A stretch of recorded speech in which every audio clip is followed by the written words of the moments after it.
You know what I mean? So like women will have like they would like if a man has like actual standards or whatever, they'll call that toxic. But like in reality, it's a good thing, you know. Yeah. So it's very how do I say it? Like words. The meaning of words have changed. I'll say that. Yo, is this so much that is this so much that the words have changed, or it's the people who have changed? Um. Well, I guess the people and Hmm. then the words. Yeah. So obviously we all have a dictionary. We all can look up a word, the meaning of a word. Yeah. So the words have always been the same, but then the people have changed, and so when the people change and the feelings change, that's when the words change. Yeah. I think Now, I think people don't like the original words definition, and then they like to formulate it to their own opinion, so that they can have their own agenda. well, yeah, that's like whenever what's the word? Submissive. Yeah. Right. Women can't stand that way. They think it's slavery, but it's like that's not what those aren't the same words. Right. And the meaning of those words like have completely different meanings. Um, so yeah, that's just a way for them to get out of like being a wife. Yeah. And check this out. Right. They'll say submissive is slavery, right? Yep. But then when you ask them to describe the husband that they want that man to be submissive to them. Yeah. So don't point the finger and say, "Oh, y'all men want us control." But then when you describe the perfect guy, it's a guy that you can control. Well, It happens every time. well, actually, I say this right. They'll describe a guy that's like way out of their league and still want him to be submissive to her. Yeah. I'm like, what the heck? Are you crazy? You said you want a man that makes 100K a year, is tall, Giga Chad, and wants him to submit to you? You know what? I don't think women want to admit this, but not all women, obviously, because we're being fair. Not all women. Shalom, Raina. How you doing? Shalom, shalom. I think women naturally want to lead the pack that they're in amongst other women. There are going to be women in a friend group who want to be the leader of that friend group, whether they realize that or not. Well, They don't want to be equal there. That's not talked about. Like for instance, you ever see a bunch of lady friends? They're all friends, right? They're all friends. There's gonna be there's gonna be a hierarchy within that friendship. One of those friends is gonna be a leader of that pack, whether it's because they look to her, defer to her, or she just wants to lead that pack. Like right. that is just something that is in the nature of pretty much everyone. Because it's like that amongst the fellas, right? When Yeah. fellas get around each other, somebody's gonna be the alpha, and I don't mean that they're gonna be disrespectful, but somebody is gonna want to be the alpha of that group. And when women get around other women, at some point, they're gonna want to lead that, you know. But Mhm. that's something that's just not admitted. Yeah. Like you ever watch that show? You ever watch that show? You familiar with that show, Girlfriends? Yeah. Yeah. Yeah. So What do we call it? What's her name? Tracy Ellis Ross and Yeah, yeah, Dan Archer's daughter. Yeah. yeah. So for anybody who's familiar with that show, there was a power dynamic between their friendship. Oh, there was. There was out of the four. Or the Yeah. game. Remember the show Yeah, The Game and on BET? the game was the same way. There was always one woman. Raina, you're right, and we're describing most humans. There was always one woman that wanted to lead that friend group. That is just something that is just happens. You know, and when the girl in the friend group is the least likely to lead, when she speaks out, all the other girls are surprised because they were like, "Oh, I thought you was happy in your position." But the problem with that, Fifth, is that a lot of girls, you know, they prefer having guy friends because guy friends add more utility to their life. Of course. So okay, Well, naturally, I guess, women will like be the leader of the friend group, but they don't want to be. um,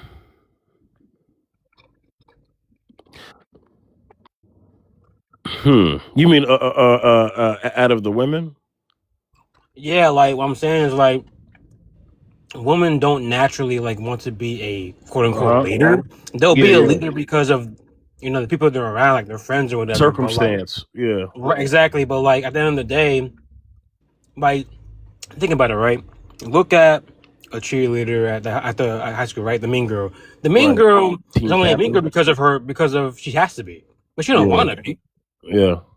She has to be that because in order to be a leader, you have to be kind of like a bitch, and to an Yeah. extent, to an extent. Well, yeah, I get what you mean. That in certain things of leadership, you may have to be a little that type of leadership. You may have to have a little bit of a cutthroat element to you. That's pretty Uh-huh. much what you mean. Okay. Well, I And they say don't want to do that. right, right. I say like this, right? Um, I say like this. I've seen women lead their job like they'll be like a supervisor or a manager. Yep. But then when you see the man that they got, it's two extremes. The man is the big time leader, or the man is not a leader at all. You know what I'm Yep. saying? So so the woman who doesn't want to be a leader but leads by default because there's nobody else, it could go one or two ways, you know. So, but yeah, as far as like feedback, right? The topic, right? Yeah, helpful is I should have put that in quotations because not all feedback is helpful. No. Like let's just keep it real, right? Your wife, you you further in your marriage. Say you've been married to someone, you 3 years in, maybe 5 years in, and you see your wife gaining weight. Yeah. Then you say, "Hey, baby," but it's how you say it, right? Yeah. Right? Yep. They say it's not what you say, it's how you say it. But then it's Yeah. also the receiver. How's the receiver going to receive this helpful feedback slash constructive criticism? The communicator has their job to communicate effectively, and then the receiver of the communicator, and within the communication, has to interpret that in a healthy way too. Otherwise, you come to a crossroads in your communication. What do you think? Well, yeah, I agree with that. Usually, what I do is, Yeah. I'll relate to her by saying, "Man, I've been eating like crap. I need to lose some weight. You want to go to the gym with me?" And she'd be like, "Oh yeah, you know what? I need to lose some weight as well. I've been gaining. Oh, I didn't. Yeah, yeah. Well, let's go to the gym. You know, you gotta like relate, and also to the advice thing, right? Sometimes women don't want advice. A lot of times they just want you to listen. So you have to kind of like identify the tone in which they're talking to you, and like kind of like decipher whether or not they want you to give them a solution, or whether or not they want you to just listen. Because a lot of times my fiance would come home and tell me a story about things that could use a solution, but I kind of already know the tone of the conversation. So I just from like, oh, that's crazy. Wow, really? I won't like give her advice. I'll just be like sit there and like kind of like absorb the story. You know what I mean? But I won't give her advice though. Now there are times where like she'll talk, and like if it's something that like I know for a fact she needs like guidance, then I'll put in my 2 cents into what she's saying, so that I can help her make a decision. But Right. a lot of guys don't know how to like, because a lot of guys are too logical and they don't really understand like the woman mindset. I have 4 sisters, and I was kind of like raised by like women to an extent, and I kind of like understand like when to just listen versus to just like give advice.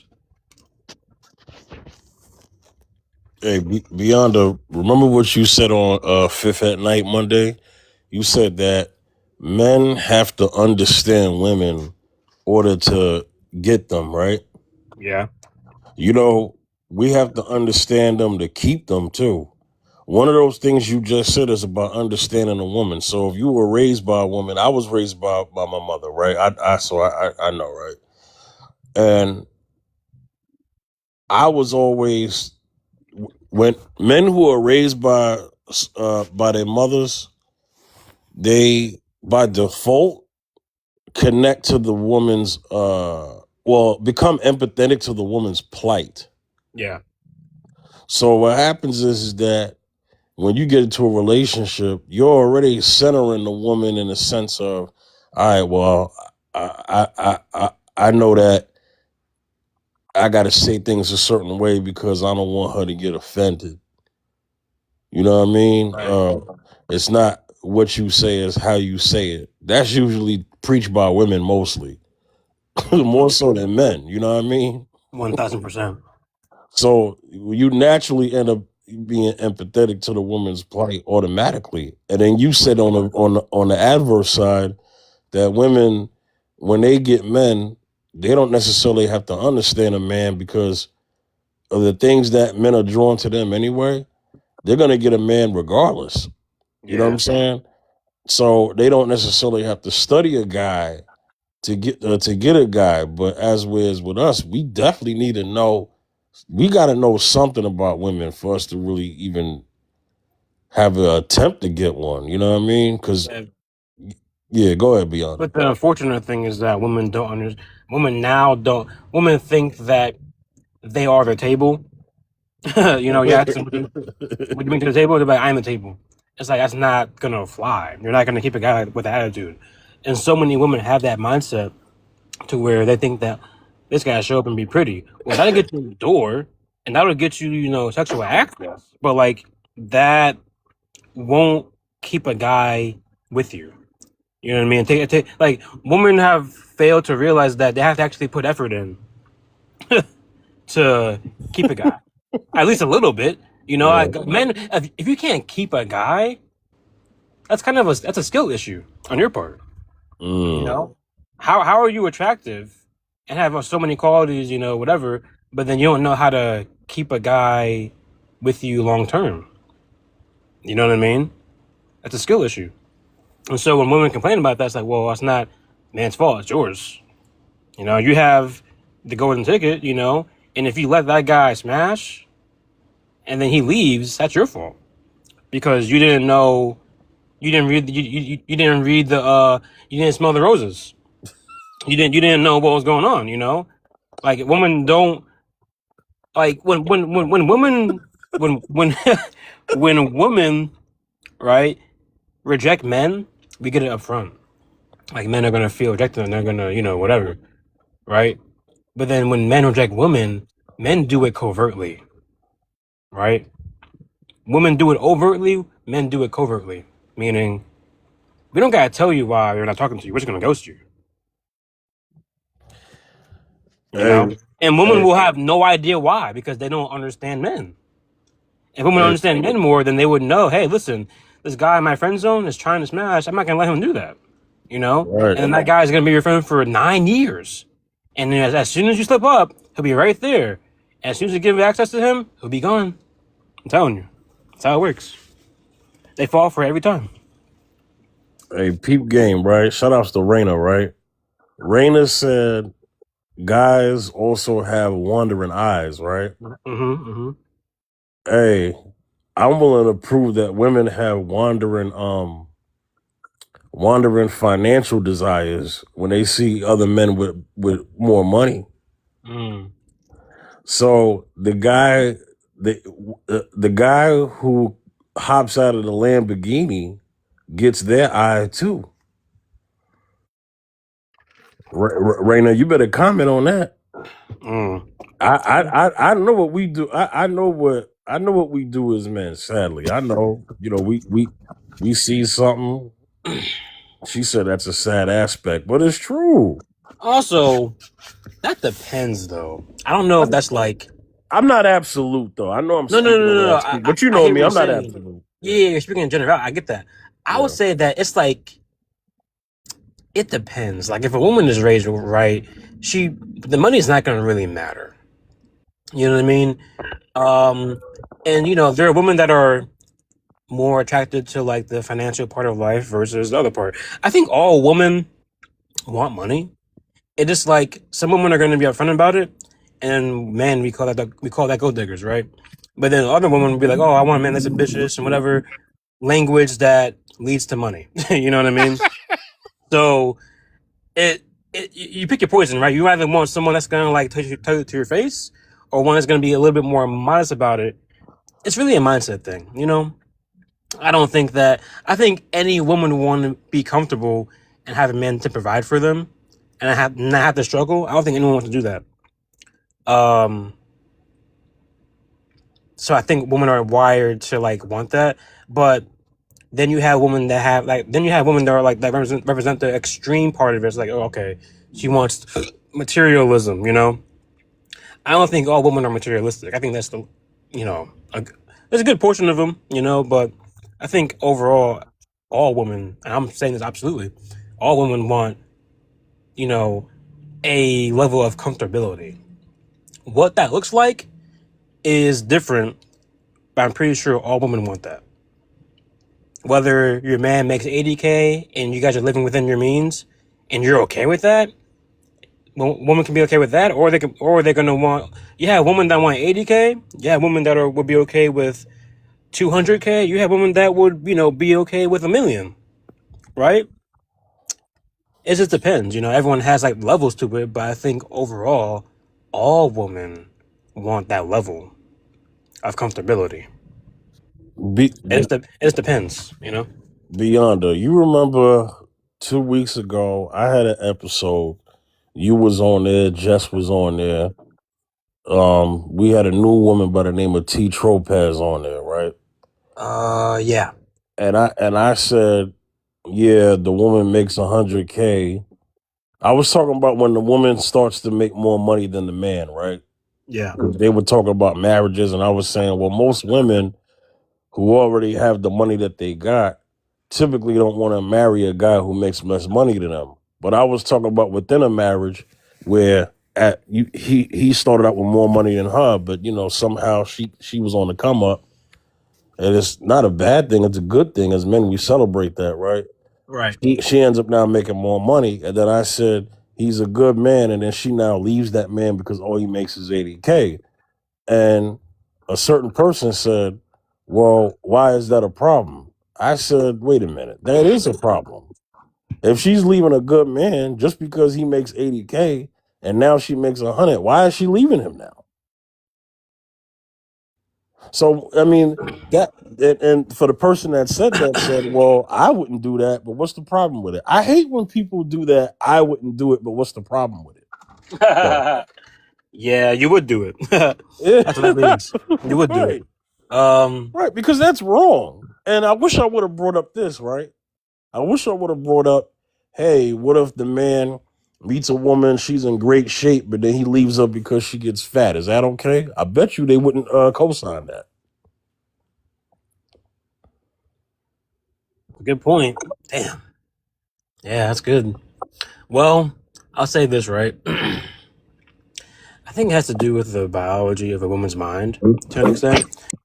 Like I think because if a woman's making more money, like not like more by a couple of dollars, like substantially more, then they look at the man as, okay, I'm the one providing and you're not. And then that puts a woman in a leadership role that she doesn't really want.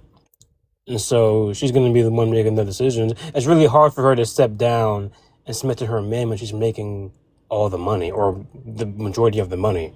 It's one thing if like they're making like the same amount, then it feels like, they're working together, or if the man's making more money, she can lean on him or whatever. But like women don't want to be leaned on. Yeah, but beyond that, I gave the example that the 80K is paying all the bills. So if the 80K is paying on the bills, what's the problem? Oh, You see what I'm saying? The yeah. the 80K is paying for the house over your head, clothes on your back, and food on the table. But now that you're making 100K, you're gonna book it. Like, I don't see what the problem is. Yeah. Because making more and spending more is two different things, and I made Which that women do point more clear to of them anyway. too. Women do Yeah. more of. Women spend a lot more money than men do. That's at the 1,000%. Well, on They are themselves, but not on a well. relationship. They definitely have more control of the economy than men do for sure. 80% if I'm not mistaken. Yeah, I don't know, man. That's a good. If the man's making 80K, but he's the one paying all the bills, and she's the one making 100K, what's the problem? Yeah, that's a good question. Thank you. Thank That's a you. good question. Because a woman like that is a habitual goalpost mover. Yeah, I don't know, man. Because I had a Well, friend but still, say, you know, sometimes enough is not enough. mm, well, that's proven back in the Garden of Eden. It Come wasn't on now. enough. It wasn't enough. Everything was fine. Everything was good. The serpent said, "Hey, you can get more." She goes, "Yeah, you know what? Peace, immortality. It's not enough. Let me go ahead and eat this apple." Yep.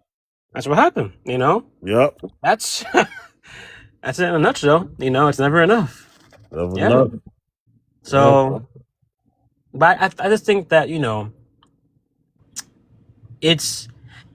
I'll say this. This is an answer to that question, right? The Yeah. 180K, right? Yeah. It's not about the fact that he's paying the bills and it's the fact that she eclipses him and she can pay the bills 2 times over. Mm-hmm. It's the ability that she has the ability to, and she doesn't want to have that leverage over him. Because if a woman has that leverage over their man, then you're gonna see exactly the kind of person she is. Women are not good as leaders at all. It's been proven time and time again.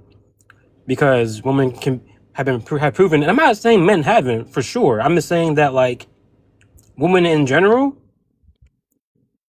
is they're terrible people when they're the ones making the money. I mean they're making substantially more than their man. They're not good people. Because you see how the attitude is towards the man. She calls the shots. I know a person, I'm not gonna say their name, but I know a family that I'm close to. And, the house that they live in is credited to mainly the woman. And there have been times where I have seen women's kids, who are not the man's biological kids, do whatever they want, and the mom lets it happen, and then the dad wants to discipline them, and the mom says no. They do what they want. You know what I mean? That's what happens when that, because now she has something over you, and you can't get it back because you don't have the money. Now, is that a good thing? No, I'm not advocating that's a good thing. I'm saying that that's one example of many examples where if the woman's making a lot more money, then there's a problem. Now, if you're making the same amount, that will kind of dissipate and kind of disappear, I guess, because then y'all can decide together, blah, blah, blah. And even so, I think the woman would still submit to their man if they were making the same amount. You know, if the man made like I don't know, like 5K more or 10K more, it'd be okay. But if the woman was making 20K more plus, I don't know, man. So It's tough. we have a rare situation. You familiar with Halle Berry's current relationship status? I haven't followed Halle Berry since Money's Ball, a Monsters Ball. So Halle Berry has put out there that she's like really happy, really happy in a relationship that she's in right now, the guy that she's with. Okay. And he's like I wouldn't say he's a regular guy. He would still be considered I mean, he still earns more than the average guy, but he's not as wealthy as Halle, right? Right. Hallie's at this point in her life where she's like, look, I just want a good man. I got the money. What the heck? I got the money. I just want a good man. Now, that's her thinking now. I don't know if that was always her thinking. It wasn't. It couldn't have been. Right. So the thing is that women, this is going to sound a little like KS a little bit. I'm not trying to really do it, but this has been said beforehand. The thing is that women will give their best years to nonsensical dating, but then when they get like around Hallie's age, Hallie's like what, 50 somewhere, right? Yeah, she old. Right. So then, and shout outs to Halle Berry. Then that's when they want a good man. But your best years, too bad you didn't spend your best years trying to get the best man of quality possible, because then she wouldn't have had all the stuff that she had in between that. Exactly. You know what I'm saying? Yep. And shout outs to the guy that she's with now. He basically grew up with her. He's like, look, man, I grew up a fan of her, and I'm with the girl. I'm with the woman of my dreams, literally. Yeah. Because they're about like the same age, or he's like a little older. You know what I mean? Well, the So thing he's is, she had to settle for him because she didn't want to die alone. There you go. They want to die alone. Women don't want to die alone. And I think when they get to the age, they're like, oh, shoot, I have nothing to fall back on. I have no family, no kids. I have to find someone, whoever that is, I'm going to have to deal with it. That's pretty much like what that is, you know? When she's saying, oh, I have the money, it's like she's basically saying that, listen, I need someone here so that when I pass away, someone's there, you know? It's not, that is a harsh. I've always said, I've said this numerous times on this panel. I don't think anyone listens to me when I say it. Other than you, of course. Yeah. Reality hits both genders differently. Yeah. Okay? Yeah. Reality hits men daily. Yeah. If you're a loser, then you're gonna be reminding me every day that you're a loser until you get it right. Right, because you'll But have when no you're results. when you're a woman, you have the luxury of having to avoid the daily reminder, right? So you can spend your time from you're 18, 19, 20 through 30. No one's going to tell you about your bad choices. But when you're like 35, all of that reality, it'll catch up on you. And it'll hit you harder than it would have been if you would have taken that advice when you were younger. It would have, if you would have taken the advice or at least acknowledged or taken accountability for your actions when you were younger, you would have been better off in your 30s. But now, since you avoided that for 10 years, 15 years, now you're going to suffer. And that's the difference between men and women. Men, we are dealt with harsh critique all the time. Whether we get it from other men, women, society, social media, whatever, our own mind, our own thoughts. That's what happens, you know. But women, if women don't take advice when they're younger, they will definitely get that harsh reality check, fifth, when they're 35. And that's been shown according to the studies. I can't cite the exact study, but there are a lot of women on antidepressants. A lot of them. Yeah. and it has increased significantly. Can I Where can I women are give reporting a lot of things of being like they're unhappy. can I give the context to that, to why they are more medicated? Yeah. It's because they go to therapy more than we do. So what happens Mhm. is the therapist just loves to throw a pill at it. You know what I'm saying? So that's kind of where when you look at the psych meds thing, and then you look at how many women go to therapy, they're linked because being that women seek that more than men do, they're also more misdiagnosed because of that. So that Mhm. kind of makes sense. Yes. If they're seeing the doctors more, then it makes sense that they would be misdiagnosed more. You know, it leaves an umbrella for them to be misdiagnosed more. It leaves them an umbrella to be diagnosed correctly as well. It's both things. But if you're going more, then obviously the most part's going to make sense. It's like, Right. you're most likely to get into a car crash if you drive every day versus somebody who doesn't have a car at all. Yep. You get what I'm saying? It's just that's basically the that's the connection. So I just wanted to provide that context because you're right, but I just want to give the context to why that's the truth. Yeah. Yeah, for sure. And yeah, it's like, women fall in love with what they hear. If they're hearing, hey, this pill will make you slimmer, this pill will make you happy, that's what happens. But neither gender has learned from the beginning. We haven't learned. And it's clear, we haven't learned at all. Women are still falling for the same lie the enemy told the woman back then. And men are too, and men are just letting it happen. That's essentially like, this is back to the gender war thing that we talked about on Tuesday. Yes. The same thing. We haven't learned. We haven't learned anything. Are there individual cases of success? And yes, of course, people have definitely been able to avoid the war within their own community. But at the end of the day, as a whole, we haven't learned a thing because we're still dealing with the same BS we have been dealing with. And no matter what generation or what year humans have been alive, it's been the same thing. Well, kind of. We had a couple of seasons of, togetherness, but then, as of recently, of the past 60 years, we haven't. It's been terrible for us. Yeah.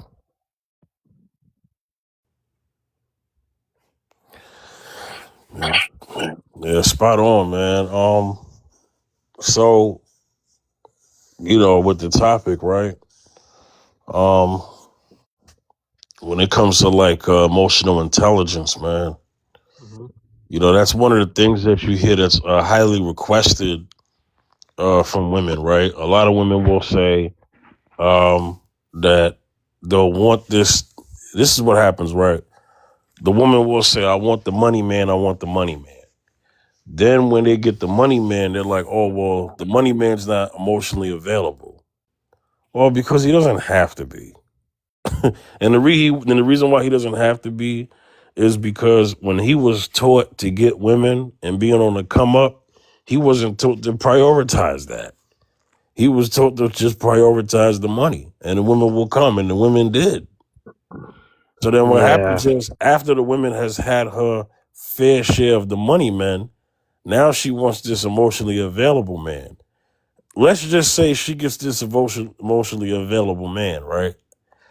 When he starts executing emotional intelligence, that is a guy she's not ready for Yeah. because there are things that she will interpret how he talks, how he deals with conflict, and then knowing that emotional intelligence is not just how you manage yourself, but also how you are able to predict the behaviors of others too, how you respond to the behaviors of others as well, Yeah. and check out their emotional intelligence or lack thereof.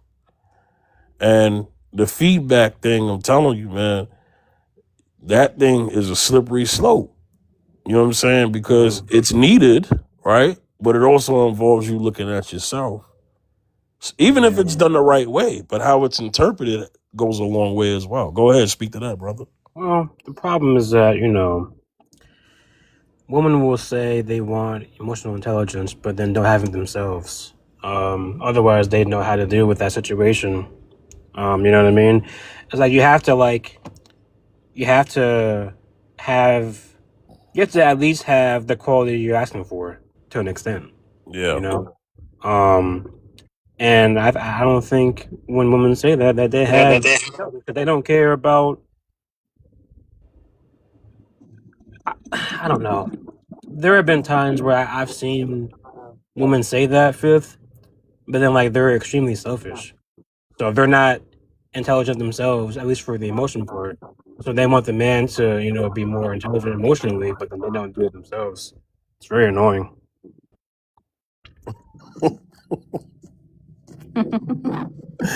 Hey, Dr. Love. So me and Beyond have been up here talking for like 30 minutes, so it's just been me and him.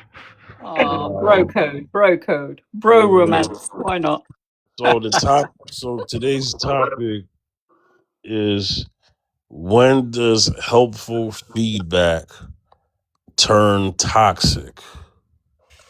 Now, you sent me this. Hello, Beyonder. Hello, Fifth. I'm going to be sassy Dr. Love today, or I might even be savage Dr. Love, okay? So don't judge me. All right? We're going to bring a little twist in. I'm going to play devil's advocate a little bit. Okay. Up a little bit in here. Right.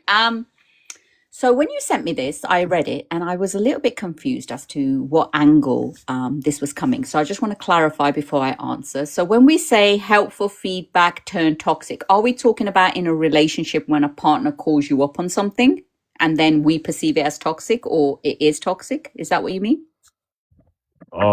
Yeah. Well, let me take responsibility for interpreting the topic since I picked it.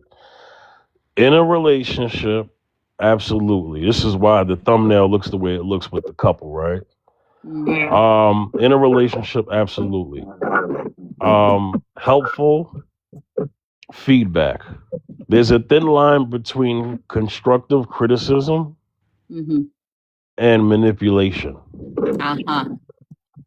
It's only toxic when it becomes manipulation at the fault of the person losing themselves, and it becomes one-sided, and the other person is just benefiting from everything, but it's taken away from the other person. The person feels that they're being put down.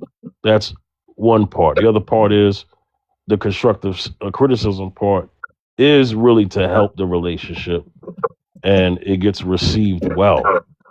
So there's the communicator, and then there's the person that on the other end of the communication on how they interpret such things. Both people are responsible, the speaker and the listener. Okay, so I hear that. So here's my perspective on it. I think I heard Beyonder say something about emotional intelligence and how it kind of frustrates him when women will ask for emotional intelligence, but yet not show it themselves. Right. So I hear where he's coming from. And I think here's the interesting part. If someone is asking for someone who's emotionally intelligent, my odds would be that they have a level of emotional intelligence themselves to even know what it is or what they're looking for. There might be a handful that have no idea and just using it because it's a buzzword, maybe. But I'm assuming that there is. Now, again, it could be the perception of the other person. Well, I don't think you're being emotionally smart right now because what you said to me doesn't seem it. So how did the person perceive what was being said? And unfortunately, in relationships, when you love someone and you're trying to give them, constructive criticism, unless it is administered in a way where the other person, the listener, can comprehend what you're saying, it's going to come across as criticism. So I find it a very difficult task because you can tell someone what they're doing might not be working for the relationship, might not even be working for you. But depending on what place they're in, where they're at, what their comprehension levels are, they're going to receive it the way they're going to receive it. And you sometimes can do it with the best will in the world. Sometimes maybe you've had a hectic day and you could have delivered it a lot better. So accountability is required on both sides, a bit like what Beyond just said, right? I agree with that. But when does it become toxic?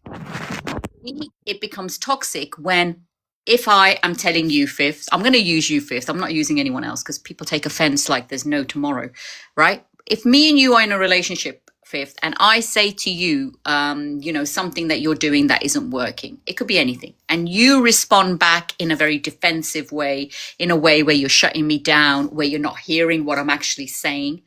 For me, it will become toxic when I'm repeatedly telling you and you are now deflecting.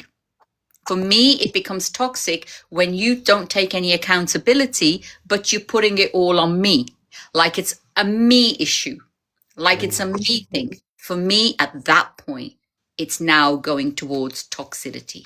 Like gaslighting? Gaslighting is making someone question their reality. Yes, that could be one of the strategies they use. The other one could be, stonewalling, where they've gone completely silent, walked away, don't want to entertain. They could be quite dismissive. They could be, using humor to deflect. They could be, at that point, you're talking about something and completely bring something that has nothing to do with the conversation you're currently having. And from experience, this kind of relationship is the most soul-destroying, peace-destroying relationship you can get in. I have a question, though, Dr. Love, and me and Fifth talked about this before you got here. Would you say that a lot of people don't understand the word toxic, but then just say it because they don't like the standards or preferences that the other person is putting on them?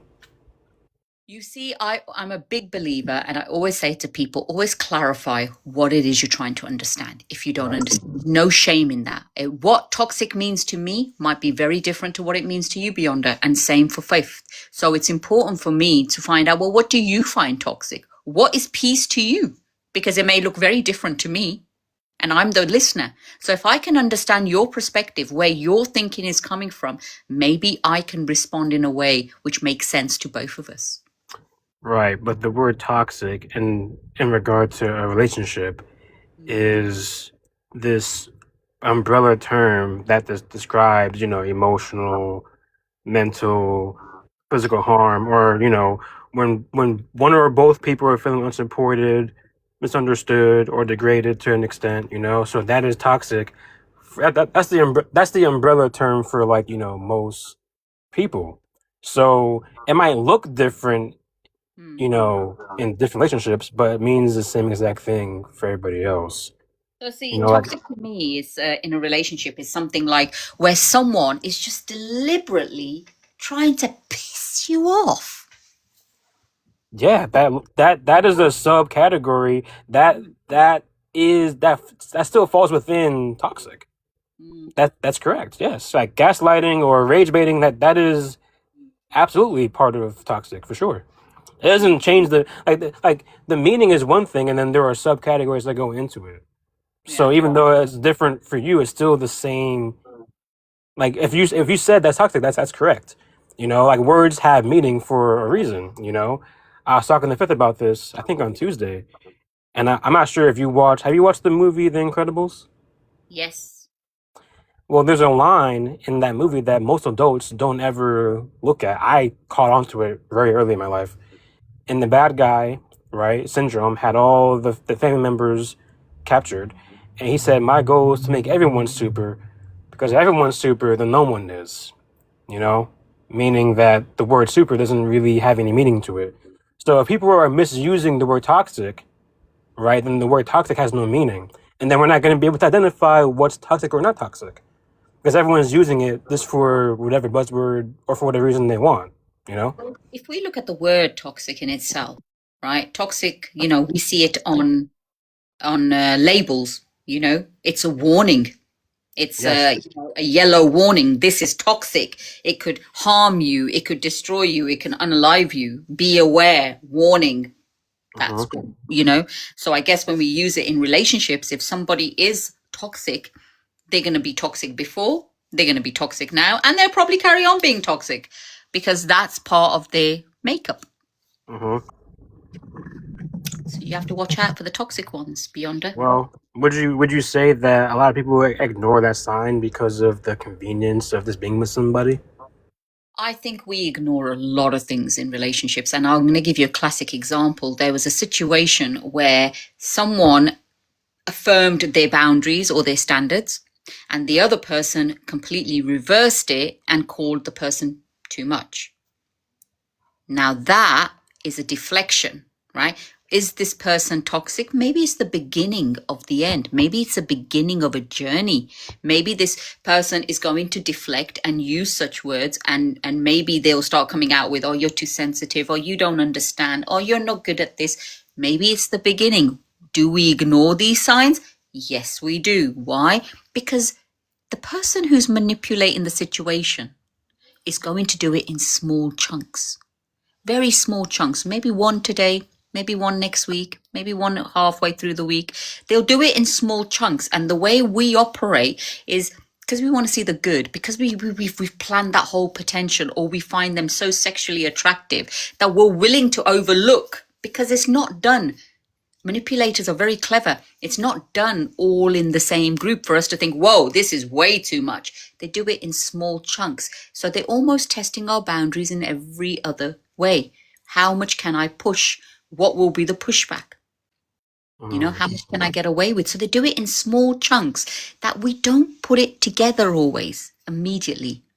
Only when we reflect, we can see the pattern, which is why I say to people, observe the patterns, observe the relationship, say what's not right. And if it doesn't feel right, often there's a reason. I was always told that, there are only a few things in life that will reveal you: relationships and money, right? And that, like, whenever they say money changes you, money doesn't change the person, it reveals who they are already, So if you're in a relationship with someone that's very, very bad, they're going to exude signs that are going to warn you of, hey, you should probably leave. But then people don't leave. So at that moment, if that person gets hurt, is it obviously we can blame the person that did the hurting, but if the person kind of already saw the signs of the hurt before it came, wouldn't it be that person's fault too? Well, I think this is, it's a little bit unfair, but it's also reality too. Because, when the relationship ends, why do we kick ourselves? Why does it take us forever to get over certain people? Because that's what we're doing at that part. We are now cursing ourselves for missing all the signs. So often when a relationship ends, yes, it's ended and you're sad and you're kind of putting the cracks together. But the biggest heartache is how you deceived yourself. That's what we can't get over.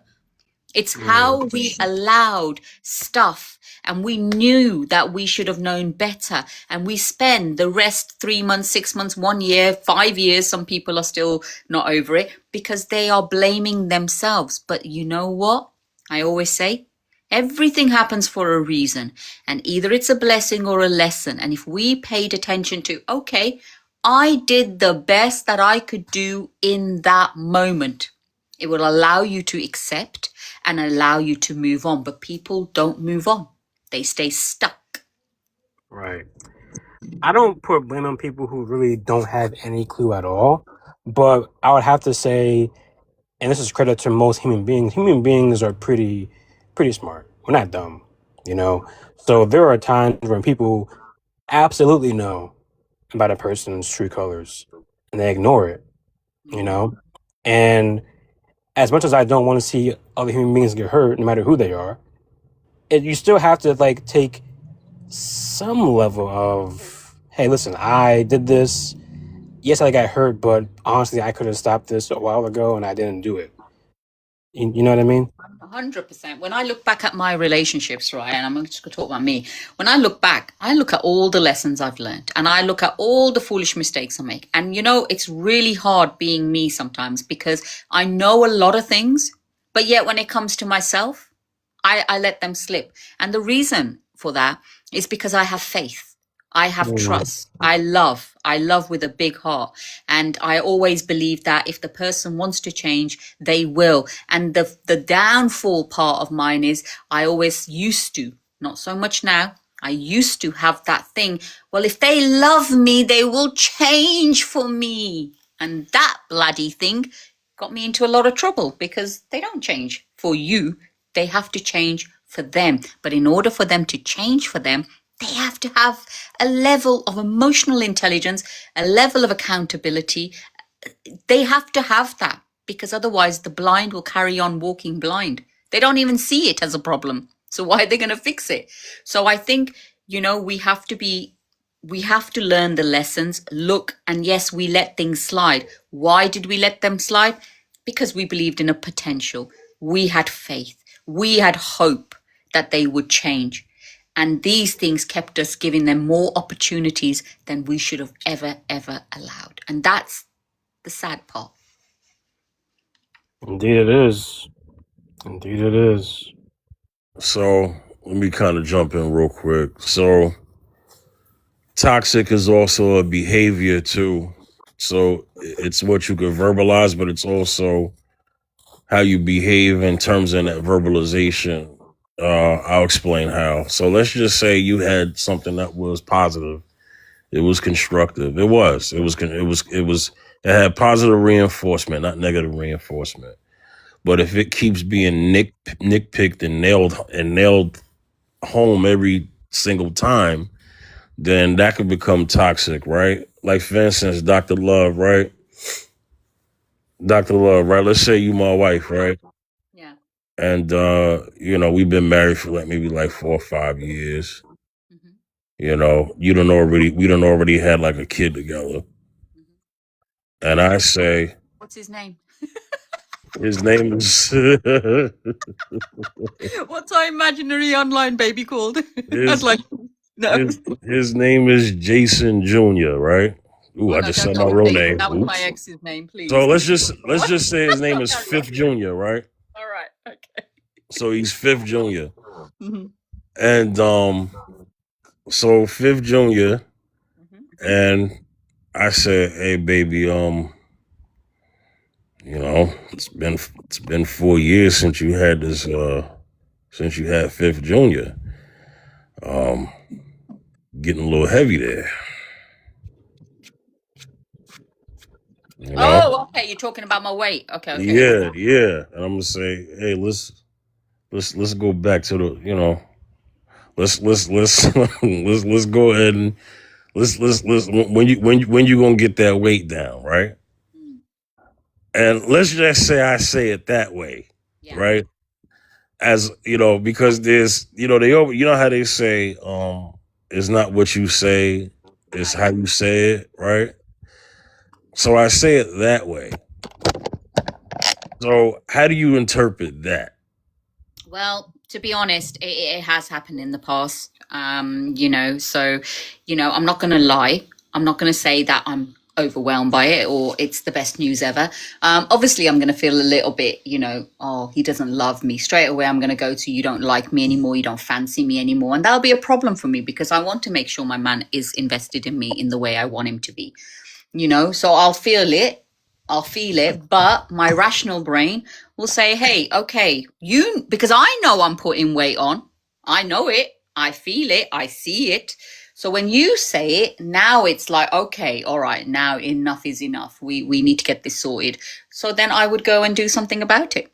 Or if I'm okay being the way I am and I like the way I am, then I may vocalize that in that way. So it depends on if I can see it and it's an issue. And if it's really a problem, if you're like, I'm not even attracted to you anymore, I'm feeling a little bit, I can't get the same way like I used to, then it's obviously a problem and I would have to do something about it because I can't be like, well, Fifth, that's a you thing.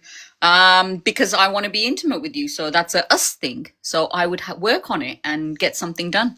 And I might even take you to the gym with me and say, come on, let's do it together.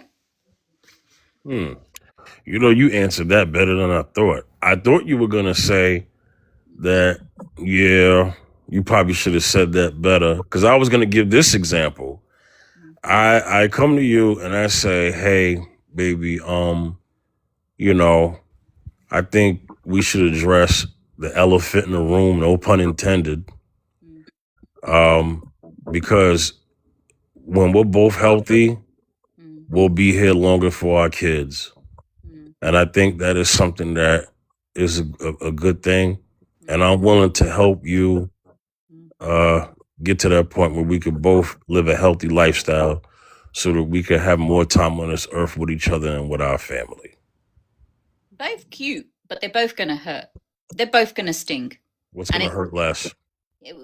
which is going to hurt less? Probably the second one. Yeah. Yeah, it's probably going to hurt little bit less. But I'm being honest with you. It's something women are very sensitive about. But the reality is, we know.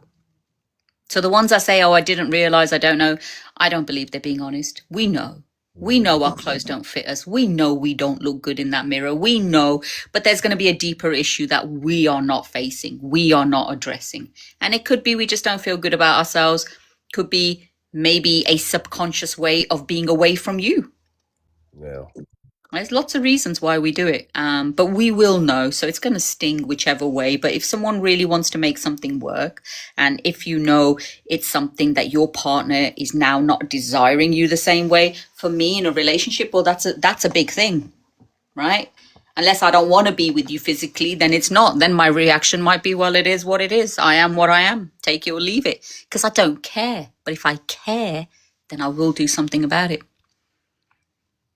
Okay. So let's use the second example that I had. So I say it to you in a nice way, a loving way. I mean, I may even hold your hand and kiss it, right? While I'm talking to you. Mm. Now, I'm I'm politely saying it, but then now I'm telling it to you dang near every week. Yeah. At that point, in my opinion, I think that's when it becomes toxic. Because why does it was said you're doing the work, but then I'm just on your case, on your case, on your case. I'm not yelling at you. Yeah. I'm speaking at a very calm tone. I'm doing what I said. I'm holding your hand. Hey, baby, I'm calling you all kind of pet names, saying I may even call you pretty, right? You look good, baby, but let's lose this weight. Let's, and I'm But what I'm confused about, Fifth, if I'm yeah, doing the work, now yeah, that you said it, are yes, you saying I'm doing the work and you're still going on about it? yeah. That's the example. I'm talking about when it becomes toxic. That's the example. Yeah. Well, now you're not telling me because of my weight. Now you're trying to bring my self-esteem down. There you go. So there's a difference. So when you That come at me like that, then you're going to get a different response exactly. because I'm going to call it out for what I see. So I may turn around and become toxic myself right now because I'd be like, are you trying to bring my self-esteem down? Are you trying to get at me?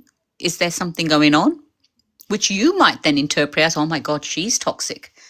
I'm only telling her to lose weight, but I'm calling out your behavior, as in what you are doing that I see that is not okay, because I'm already working on myself and doing what you asked because I saw the sense in it.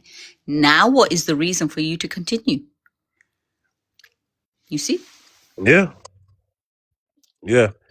So that's an example of the behavior part of that becoming toxic. The words that I said may have not been toxic, but because I keep saying it and doing it and I'm on your case, that's when it becomes toxic. Does that make any sense? Absolutely. Yeah. So I think that is a thing that the feedback may have been helpful, but I'm no longer helping you now. That's not help at that point. Beyond it, did you understood where I was going? Beyond us on the treadmill. Yeah, he said he did. Yeah. He said in the comments he did. Yeah. Yeah, exactly. Let me get on the treadmill, man.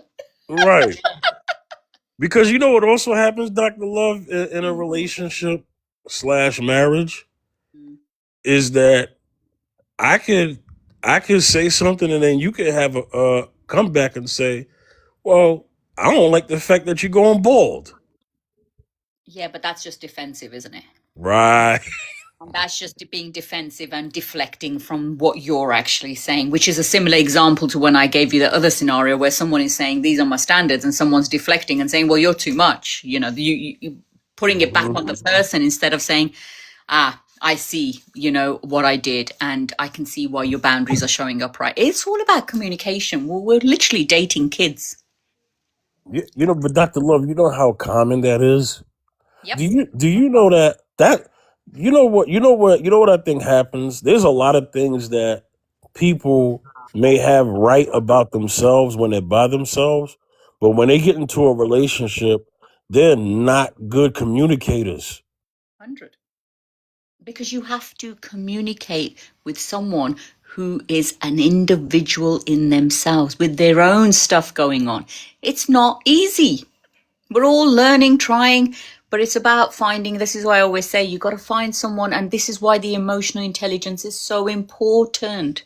Because if you don't have it, you're not going to look for it. But if you have it, you're going to want it, because I'm telling you, it is the most frustrating relationship where someone just doesn't understand basic communication of what you're trying to say. It's like they're too defensive, they're too guarded. Yeah. I tell you what, though, in a good way, there is a way to talk to someone in a way that is loving and really does have motivation. And to the person who receives that, when they have a clear understanding of what that person is trying to communicate, because at the end of the day, they know that was meant with love, that's a good thing. It is a good thing, but again, the other person has to be in that place. I don't know. I think I've kind of, for many years kind of gone through various situations and spoke to various people. And I think, there are some things which stand out like a sore thumb, which are basics, I think, which we don't look at because, we can't ask for money because now we're looking like gold diggers. We can't ask for emotional intelligence because we're now looking like we have some superior complex about ourselves and we value intelligence. There's so many things that nowadays in relationships are becoming so you can't even say it, where it's becoming very, very, it's hard work. Really hard. Or you said ask for money, otherwise we're called gold diggers. Are you talking from a woman's perspective? Yeah. So, for example, with a lot of things you hear on social media and also in real life, where women are like, they're wanting providers, but they can't even ask for that because it comes across like whereas if a man was to turn around and say, look, I want a beautiful woman who's, so-and-so and has this physique and she's pretty. It's like, okay, you're the man. But if a woman says, well, I want a provider who's going to look after me financially and emotionally, we're given names. It just doesn't seem fair. We're given names too. Are you? Yeah, we are. So if we say that we want this woman of whatever, and she's let's say 25, we're being called predators, Dr. Love. Is that fair? I don't think it's fair, but I also, it depends what your thoughts are, because I know that people say age has no number. Age is just a number when it comes to love and so forth. And, the reality is when a man is going for a woman who is half his age, right? Psychologically, there's something going on there. When a woman is going for a man who is half her age, there's something going on. A man who's going for a woman who is double his age, something's going on there. When a woman is going for a man who's double her age, something is also going on there.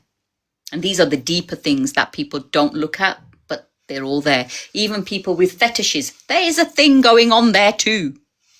Psychology is very interesting, and I think it speaks a lot. A lot of people don't understand it in the way it is, which I think would make life even more complicated if they did, for some people, because you have to really understand it. So I think there is a reason for everything we do. So does that same thing apply to women who want men double their income, triple their income? Does that apply to them or no, because it's money? No. When it comes to money, the main thing there is security. That's what that's about. When a woman wants someone to, it's about security, being able to look after her. When a man is looking for something or someone who is beautiful and vibrant and young, there's something going on there. He's looking for someone who maybe reflects what he would like to be also in many ways. You find people with different personalities. You might get someone who's really quiet but goes for someone who's really extravagant. Have you ever seen those couples? And you look at them and think, wow, that's such a mismatch. But he likes what he sees in her because he is missing that within him. She likes what she sees in him because that part of calmness is missing in her. So they put together and they complement each other. So maybe I need help with this one. So the 25-year-old woman. Mhm. So we have a 45-year-old man. Mhm. He has the money that you said is okay to ask for. I'm just going by what you said. But he has the money. She has the age and beauty that he's looking for. But you said there's something going on there. No. The bigger thing there for that scenario you've just given me, right? He's going for what he wants. She's going for what he wants. So on the outskirt, that's compatible. They're both happy. She's happy with what he's going to provide. He's happy with what she's going to provide. There's a contract there. There's nothing wrong with that because they both have a contract between them. The deeper level of stuff that's going on is, why is she dating a man who's 20 years older than him? Is she really attracted to the 20-year-old man? Or is there a deeper need that she needs fulfilling, which would come from someone who was 20 years older than her, would be old enough to be her father? But she wants the money. Well, that's how it may look from the outskirt, because no woman who is 20, I say no woman, I haven't met any women like this who are 25 would go out with a 45-year-old man who wasn't wealthy. I haven't seen it. There might be women who go for older men because they are looking for a father figure. And when you dig deep, you will see that child has probably come from a single parent with a very absent father, or a father that totally was not about raising his child, and is looking for that security blanket, for that love, the attention, because that relationship dynamics are not going to be the same at all. She's 25, he's 45. He's in a different stage in his life. He's going to be more serious, more maybe work focused, more wanting things done. So he's going to maybe treat her like a little princess. So Where I'm going with this? Yeah, I just wanted to just kind of come full circle. So you mentioned earlier, if a particular woman is asking for a certain set of income from a man, that it's about security. That's what you first said, right? Security and being wanting to look after financially, because she's not willing to go out and do that for herself. Okay, so that's acceptable. No, I didn't say it was acceptable. I'm just saying that is what happens. Do I think it's acceptable? I think women should earn their own money. I think women should be independent. I think they shouldn't have to or feel like they have to rely on a man to provide them with those things. That's what I believe. That's my belief. But that's not the belief of some women either. Okay, I guess where I'm trying to get to is, before I even got into the whole thing of the man getting with the woman who's 25 years old who has the beauty, you said that psychologically something may be going on there. This was before I gave the scenario of the couple, right? Correct. For her, there'll be something going on for her where she's looking for more of a father figure than a partner. Okay, but when I asked about the woman wanting a certain amount of money before we even put in a relationship, you said that there's nothing really going on there. It's just about security, right? They are twofold. The answer is twofold. Okay. I said Okay. the one is psychological, which Gotcha. is the wanting someone older to look after and protect her, like a father. Right. And the other part is more to do with financial, where she may be living a certain lifestyle and wants to be looked after financially. And what I said was that they're 2 points different, because the first one is based on psychologically what she's looking for. The second part is more based on she's looking for a financial person to provide and look after her, right? Because she can offer him maybe what he's looking for, which is he wants a young, beautiful woman and wants him to, look pretty for him and do all the things that young, beautiful women do. So that then becomes a contract between the two people. And if they both agree, then who are we to say anything different? So I said to you, there are two angles to this story. One is psychological and one is needs-based. Cool. So can a man have something that is needs based, and she just so happened to just be the beauty in the age, and then we don't rule it as it being a psychological issue?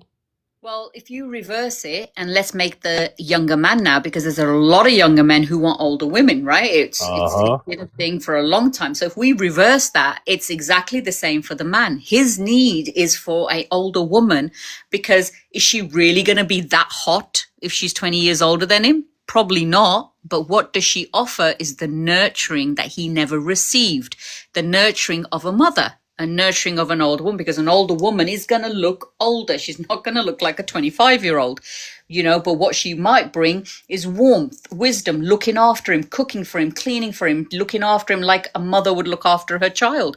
Because most grown women won't treat a man like a child. Some will, very few, but most won't. They're going to expect you to do your half of the stuff. But an older woman who's gone out with a younger man, one of the things that may attract him to her is that, and also her wisdom and her experience.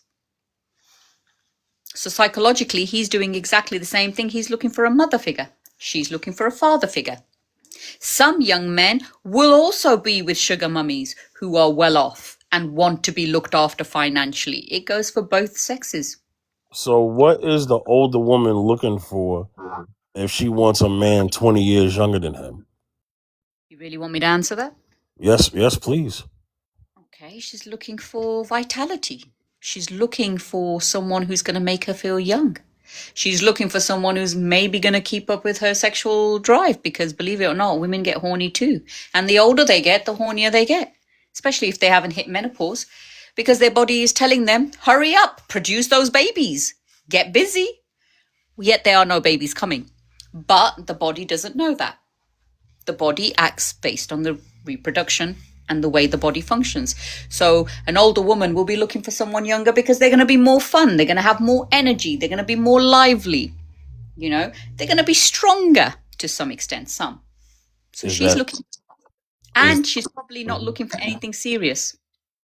That's psychological? Is that psychological? That would be a psychological thinking behind it, but also a body, because the body will want that. And if you're a woman in your 50s or 60s, and you're with a gentleman who's older than you, you're not going to get those things from him, because he's going to be in a different place. But the younger man will be able to provide and meet those needs. So here's the thing that I think that's where I think me and you, we're gonna have a settling point of this particular conversation. But I think this is where I may be a little, as the man side, maybe a little hard to hear, and that is this: because men, when we get with women, we're not looking for the money in the same way women are looking for the money, right? Are you on about a younger man or a middle-aged man? I'm talking about in general, because you mentioned women. If women are asking for a certain income, it's security based. But as men, we're not looking for women for their money, Right. generally. So the things that we're looking for is going to be interpreted differently.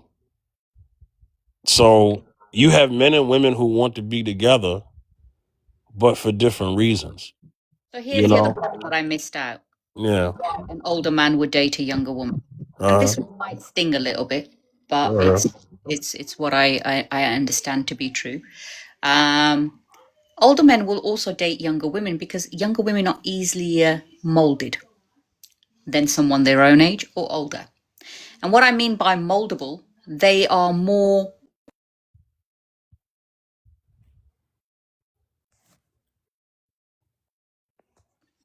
sorry, they are more moldable. They are more, they will take on feedback. They will do certain things. They will change themselves if need be because of the power dynamics and the age difference. So they are more moldable as opposed to women your same age as you or older and more impressionable. It's quite appealing to a man because he's not having to fight her to get heard. He may even feel like there's more respect in that relationship because he's being heard and you know what he says goes kind of thing.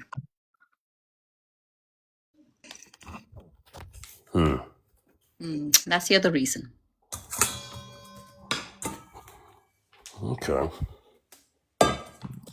I don't know. I think there are things that are not fair on both sides Yeah, 100. because it's like this. It's like I think I think a man, if I mean, he's not going to get her money. If he's not going to get her money, then shouldn't he at least get what is he? If he's not getting her money, what is he getting? Control.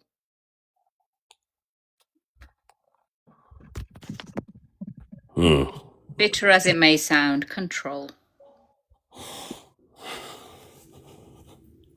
And this isn't about us on the panel. I'm talking about No, I know you don't have to explain that, but it's just like it's just this is kind of a and then I'm gonna let Zacchaeus talk because I've been waiting for him. This is a thing with the dynamics between men and women right now. It's just unclear, right? It's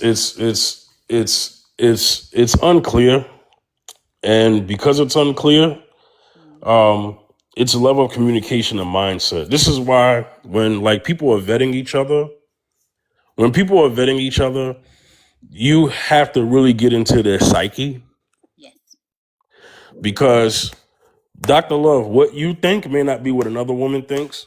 correct, And for that man, that could be okay. correct. Right.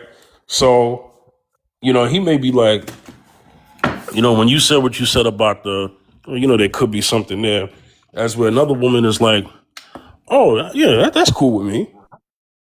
you know, and then vice versa. So there's nothing for him to be defensive about, you No, know. I think it's So I different think, standards yeah. and So I think it all boils down to who you're going to, kind of like be with, you know.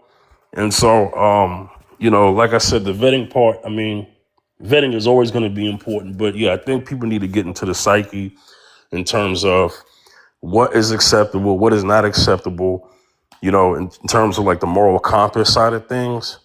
yeah, So that, I yeah, think it's easily done. I think it's all about, we live in a world, we are in a generation where we don't feel we can ask the questions. But I think by asking the questions out straight and trusting that the answer you get is honest, that is all you can go by. But you can ask the difficult questions. At my age, I wouldn't be asking someone, what's your favorite color? I'd be asking different questions because I'd be asking the questions that are important for me. And depending on whether you tell the truth or not, because that's the bit that we have no control over. People will tell you what you want to hear, unfortunately, too. So you have to make a judgment call, and only time will reveal someone's true intentions. That's that, and I land there. there we go. All right, we'll get back to the main topic. Hey, Zacchaeus, what up, man? Zacchaeus. Hey, What's going on, brother? How's everything, man? Just helping my daughter with college here. Man, brother, that's making me feel old. I remember when she was born, man. Jesus. Oh, yeah. You was there, yeah. I was, man. I remember Yeah. when baby girl was a baby. Yeah, man. When I hit, woof. Well, you know what? I'm almost I 40, know. so I guess that makes sense now. It's been that long. It has been that long. Yeah, man. All right, man. Well, you know, brother, you see the topic, Almost man. 20 years now. I know. Man. Now, brother, you see the topic. You're a married man. I'm sure you know how to answer this very easily. When does helpful feedback turn toxic? You have the floor, brother. Helpful feedback turn toxic. Well, you see, when a person don't appreciate the good, the things that, when a person shows you love, right? And it shows you appreciation, and you take it for granted, especially if you're in a relationship, and that person been only but good to you. They're loving you, only want to see the best for you, and they're supportive. They want to build with you, and they're supportive of you in all your endeavors. And then you take them for granted, and you overly take them for granted to a point where it's like you stop respecting them in a little bit. He's a little bit disrespecting them, and you a little bit start not appreciating them, because sometimes a person can like you so much and love you so much by supporting you and doing, but you're always there for you. So therefore, you take them for granted, and when you take them for granted, it's like no, they don't feel appreciated now. They don't feel appreciated because now because they don't feel appreciated because now you're taking them for granted. And then the biggest thing is when they're no longer here. Then you realize that wow, she was good to me, or wow, he was good to me, wow. And now I broke up with him, or now I broke up with her. Now look what I have out here, and I'm not getting the same kind of treatment or the same kind of love that I got with her or I got with him. I should have done better. I should appreciate them more. And then a lot of people go through that. You're like, oh man, I should have treated her good when I had her, or I should have treated him good when I was with him. And that right there, there's so much people that went through that story. So and I always say this, man. Sometimes you gotta sit back, reflect on what you have, and reflect on appreciate what you have, because when it's gone, or when that ship sailed, sometimes it's too late to rekindle. You already burned the bridge, or sometimes it's just you realize that man, this person was really good to me, man. Oh man, and I blew it by not taking them, not really appreciating them, not really appreciating. Well, no, Jamaicans that say appreciate love. Not really appreciating them and not really embracing them when I had the chance to really appreciate them. Because when they leave, that's when you realize that's because you didn't sit back and reflect on how good you had it with that person, and that's when you realize that man, I should have do better. I should have did better. I should have did better. So when does feedback turn toxic? Yeah. Toxic is when you don't appreciate them. Toxic is when you take them for granted. You cheat on them. You take them for granted. You treat them. You disrespect them. That's when it turns toxic, man. Yeah. I think I'm a land right there. Yeah, man. I don't mean it that way. Let me help you better. What I mean is, when does helpful feedback turn toxic? Meaning in your relationship, say your woman is gaining weight, a little too much weight, and now you have to come to her and say, "Hey, baby, we got to do something about this." You know how they say it's not what you say, it's how you say it. Yes, So yeah. let's just say it's received well the first time, but now you're kind of like nitpicking at her. At that point, that becomes toxic, right? Oh, yeah. Yeah, speak to that part. That's what I really mean. I'll just pick that as an example. Oh, okay. Well, in other words, when your significant other's eating so much, or when she's pick up a bad habit, Yeah, and she keeps the going bad back to habit. The she bad keeps going habit back could to the be same food it could be that's not food. doing her too well. It could be alcohol too. It could be a liquor too, yeah. And it's a habit that is hard to kick. Yeah. And you're trying to help her get to that goal. But it's hard to help her get to that goal because it's an addiction. Because when you're not looking, she's doing it. She's eating bad things, and she's drinking all the alcohol, and then next thing you know, you see her weight, and it's not healthy weight. It's weight that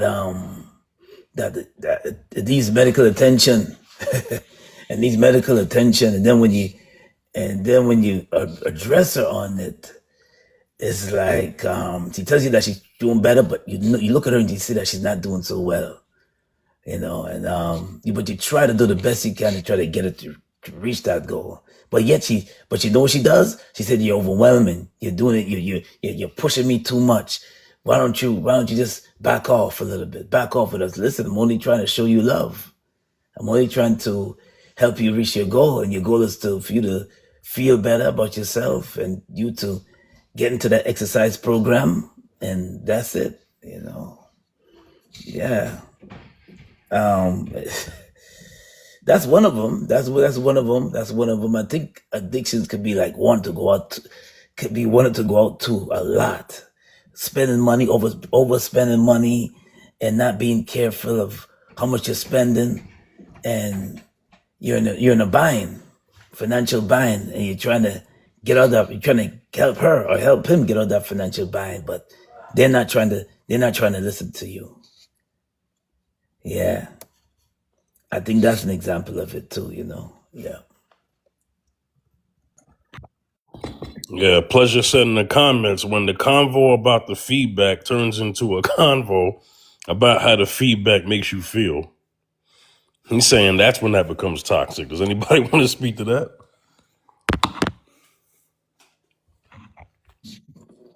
Well,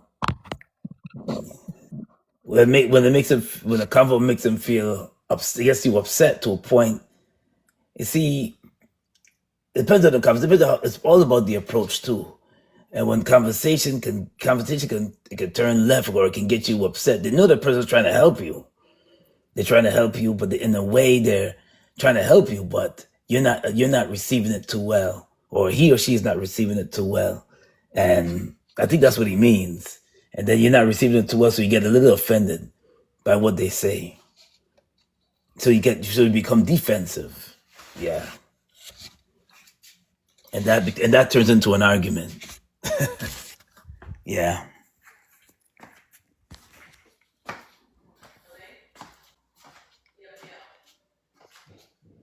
Hey, Beyond, are you there?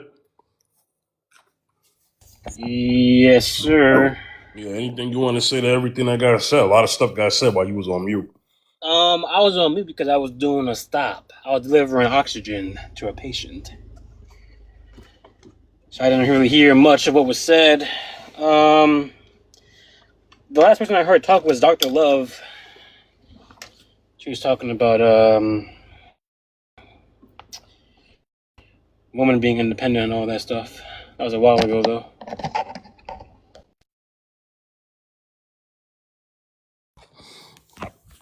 Yeah, we were having a side conversation. Yeah, that was a while ago. Yeah, and I was gonna comment on that because I can't. You know how I feel about that. You know, Yeah, you the had whole text. independent. You had and you was in the comments and you said she's got a good point. She was breaking down. Yeah, not about that. I was talking about. I don't agree with that. I was talking. I was talking about the fact that what did she say? I forgot what she said. She was It was she was breaking down. She was breaking down. I mean, I thought it was a double standard, but I got to a point where I was like, okay, I can accept what she's saying. She was she was said breaking down. something that I agree with. I was like, oh yeah, that's a good point. But then after that, she just said in a moment, I don't agree with that. I wasn't agreeing with that. She was breaking down the psychological things that a man would desire and what a woman would desire, and she was kind of saying what was a psychological thing and what was maybe not perceived as a psychological thing. Right. And I was trying to get to the understanding of, well, how come for a man it's psychological, but for a woman it's not? But then I was kind of getting to, well, if a man, if we're not looking for security, financial security from a woman, but a woman is looking for financial security from us, then what are we getting? And so we kind of came to a crossroads at that. And then I didn't want to keep, and you know me, man, I don't beat a dead horse. Yeah. Not that the horse is dead, but you know how I am about agreeing to disagree. If I come to a point where I don't understand fully, I'll just kind of like just accept it and just kind of just move the conversation on. But it could just be me still understanding because I don't know everything, right? And you know what? I may actually absorb absorb this better in the next couple hours and then say, okay, I think I fully understand what Dr. Love was talking about. So I don't really have any pushback, not because I agree or disagree. It's because I'm probably still just learning and just taking in, and then I may have to just do some more research. You know, some things require that. But then I also came to the whole thing about a person's mindset in terms of what they think is acceptable or not. Because what one woman may call a problem, another woman may be like, "Nah, I'm okay with that. I don't think that's an issue." You know, and vice versa.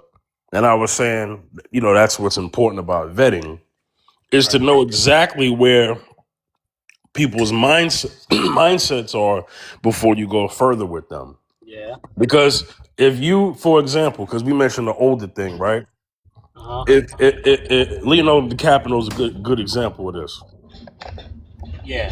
If a 45-year-old man gets with a 25-year-old woman and she calls him a creep, then he needs to find one that doesn't call him a creep. And then he'll pick that one. Yeah. Right? If a woman is asking for whatever amount of money she's asking for, and that guy is like, nah, I ain't doing that, then I guess she's going to have to find a guy that says, okay, I'll do that. And that's exactly what she's going to find. Right. It is what it is. It is what it is. You're right. Yeah. You're not wrong.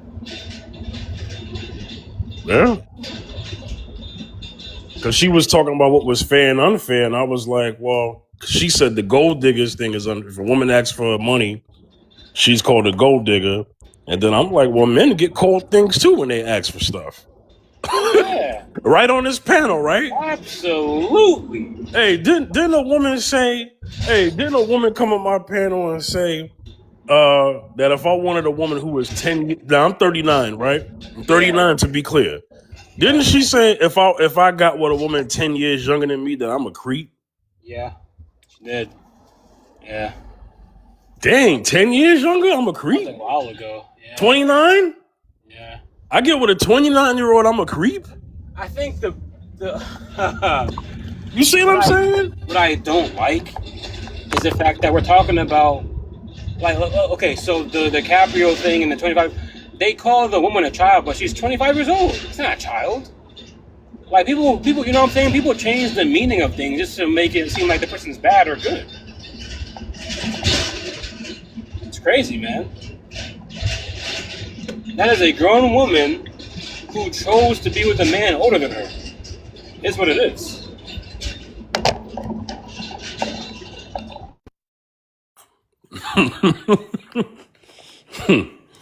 A long time ago. We know it's a double standard. A long time ago. Not a child. That is a 25-year-old woman wanting to be with a 40-year-old man. Now, do I agree with that? No. Right. But is she a child? No. So she can do what she wants. A long time ago, I cracked a joke because one of the fellas said, his name is Hashtags, right? And he said, when women do it, they're celebrated because they do movies called How Stella Got Her Groove Back. Oh, gosh. When they go younger. And then I said, yeah. I said, but where's the movie How Tyrone Got His Groove Back? Oh, gosh. And then they said they wouldn't make a movie like that. So it just goes to show you the double standard. Right. You know? 1,000%. Yeah. Double standard. It's cool when they do it, but it's a problem when we do it. And they exist to see. The thing is, women don't like double standards that don't benefit them. That's pretty much what it is, you know? And that is like modern day dating in a nutshell. They'll acknowledge double standards that go in their favor, but as soon as they lose a little bit of leverage, they complain and start using buzzwords like, oh, it's toxic, you're a creep, all this other stuff. It's crazy.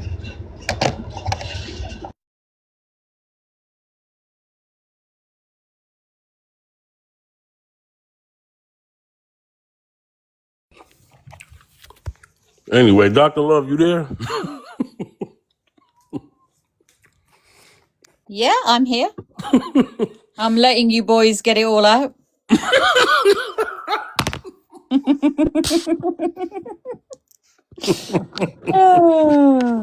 Look, I've lived on this earth. You know what's funny, Finn? Yeah, go ahead. It's funny because, like, when I listen to her, Love, it feel like that's talking a lot of ways. But like, You're breaking up, whenever Wanda. Dr. Love makes a statement that I don't like, I don't mind hearing you.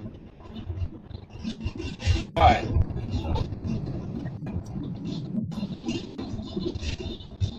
What did he just say? All I heard is I agree with Dr. Love. Yeah, your audio is cutting out, man. It sounds like you on mobile. Can you hear me now?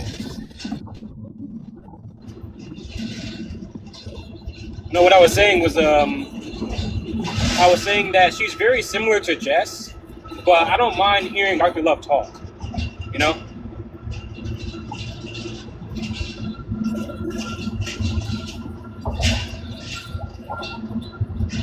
Hey, Beyond. Now, you're a good brother. But I have Can you hear me, to yeah, I can hear you. Can you hear me? Yeah, I hear you. Yeah. All right, now Beyond, you're a good brother. Okay? You said what? I said you're a good brother, but I don't think her and Jess are the same. No. They're not. They're similar. Okay. They're similar. We're like, Dr. Love will make a statement that I don't like, but I don't mind her saying it. But I do mind when Jess does it. I don't know why. I mind a lot. Well, it could be because one's a contrarian, the other one's really not. Oh, I mean, yeah, that too. Yeah. I need her to come up here today. It's Thursday. It's her day. I invited her. Let me send it to her again. It might be me, Fifth. You know, when I come in your box, I notice a lot of your regulars don't come up, especially the women. Just an observation. Well, I don't want to comment on that. But you know, look, it's like this. the helpful feedback thing, right? Mm. So one of the things I know is this: helpful feedback is something that we can receive in non-romantic relationships as well, right? Yes. And so I'm gonna tell you what I've challenged women on. I've seen women be more susceptible to non-romantic helpful feedback, and that get interpreted very well. But then when they get around their man and he give that feedback, all hell breaks loose. Yeah. Now, I'm not absolute, so that's not all. Mm. And vice versa, it could be with the man with his woman, right? You Correct. know, the man it could be his boss, it could be whether he's in sports and his coach. He could receive that, but he can't receive that from his lady. What do you say to situations like that? I would say I agree with you. I think, when you often hear, don't you, for example, if someone else was to tell me not me myself, because I see things slightly differently, but let's say, another woman tells a woman something, or another man tells a woman something, she'll listen, she'll acknowledge, she won't maybe get defensive. But if her man tells her the same thing, she'll take it really personally, and she might become reactive. She may not listen, and vice versa is also true of men, in my opinion. His woman might be telling him all sorts of things that she thinks are right. He won't acknowledge her, but the next woman will say it, and he'll be like, yeah, damn, that makes sense, that's amazing. And then the woman will be like, well, hold on, I said exactly the same thing. So it happens both ways, 100%.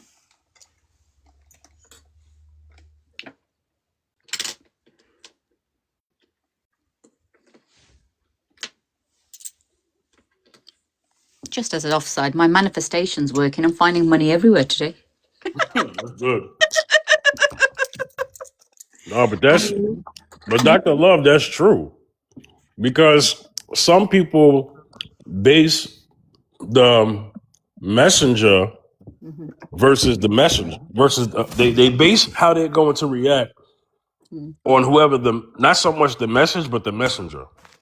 Mm. Like, yeah. But a bit like what Beyonda just said as well. Sometimes we receive things differently from different people because of the vibe, because of the energy, because of the trust. Maybe someone trusts someone a bit more with where they're coming from, and feel like when that advice is given, it's from a maybe neutral ground or a loving ground or whatever ground. And when it's coming from maybe a partner, it's not so coming from the same ground. Maybe there's an interior motive behind it. So that might play into it as well. But to me, I find that somewhat kind of like a double-edged sword, because it's like, if your man can't tell you nothing, who can? Well, I see things differently in the sense where I already feel that a relationship is between the person, right? I believe, your partner is more important, and you two should be on a level where you communicate with each other. And we did a whole live about this, and not allow other people to come in. That's what my belief is. That's how I see it. But not everyone sees it that way. Different people have different ways of looking at things, So this is, again, goes back to always what I say: align with someone who has a similar thought process as you. The ones that start justifying it, they're not on the same mindset as you, because they're justifying that thought process. But if you believe that relationship is between you and your person, and and then someone else's is, well, yeah, but it's okay sometimes, they just give an opinion, I know my own mind, then straight away that they're not actually aligning with your mindset. There's room. I've heard some of the fellas say this in the social media space, and that is, they'll say, ladies, y'all can take constructive criticism from your boss, but you can't take constructive criticism from your husband. Yeah. And some of the women will say, well, that's because my boss is Pays giving me. me a check. Yeah. Correct. So then the guy says, "Oh, so are you saying that a man has to pay for your submission?" Mm.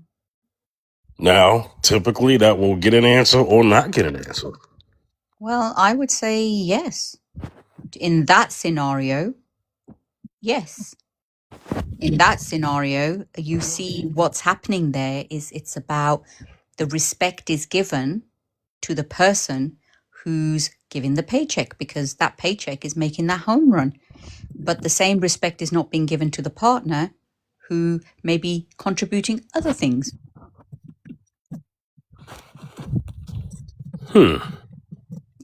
That based on what you just said. Yeah, I know. Yeah, because I'm self-employed. I ain't got no boss. I am my own boss. So this is not my thought process. My thought process is different because I ain't got no one paying me nothing. I'm working, grafting for myself. Yeah, but Dr. Love, Mm-hmm. if that's going to be the conversation and the thought process of many women, which is unspoken, that their submission comes with a price tag, but then if a woman who agrees with that, should she be able to name her price tag? Look, what people do is entirely up to them, right? And it's a bit, and no, but it is, Fifth, because it's not right for me to answer for every woman, right? I'm just, I can only base it because, I think that's one of the things that a lot of women get a bee in their bonnet about because, they feel like I'm speaking for them. And I'm not. I'm truly not. I'm just giving scenarios that I'm aware of and the experience I have working with women and working with men. I don't know it all. Of course I don't. So if I was to answer the same question, my submission doesn't come on a price tag for me, right? I'll talk about myself. My submission comes when you can show me that you can lead me in a right path without us both bloody falling in the hole. If you show me you can't lead me, I'm going to be really dumb to follow you, right? And I'm not dumb. So if you can't lead me out of danger into safety and I don't trust that you can, then I'm not submitting because I'm not going to put my life into the hands of someone who can't even get me, can't lead in that way.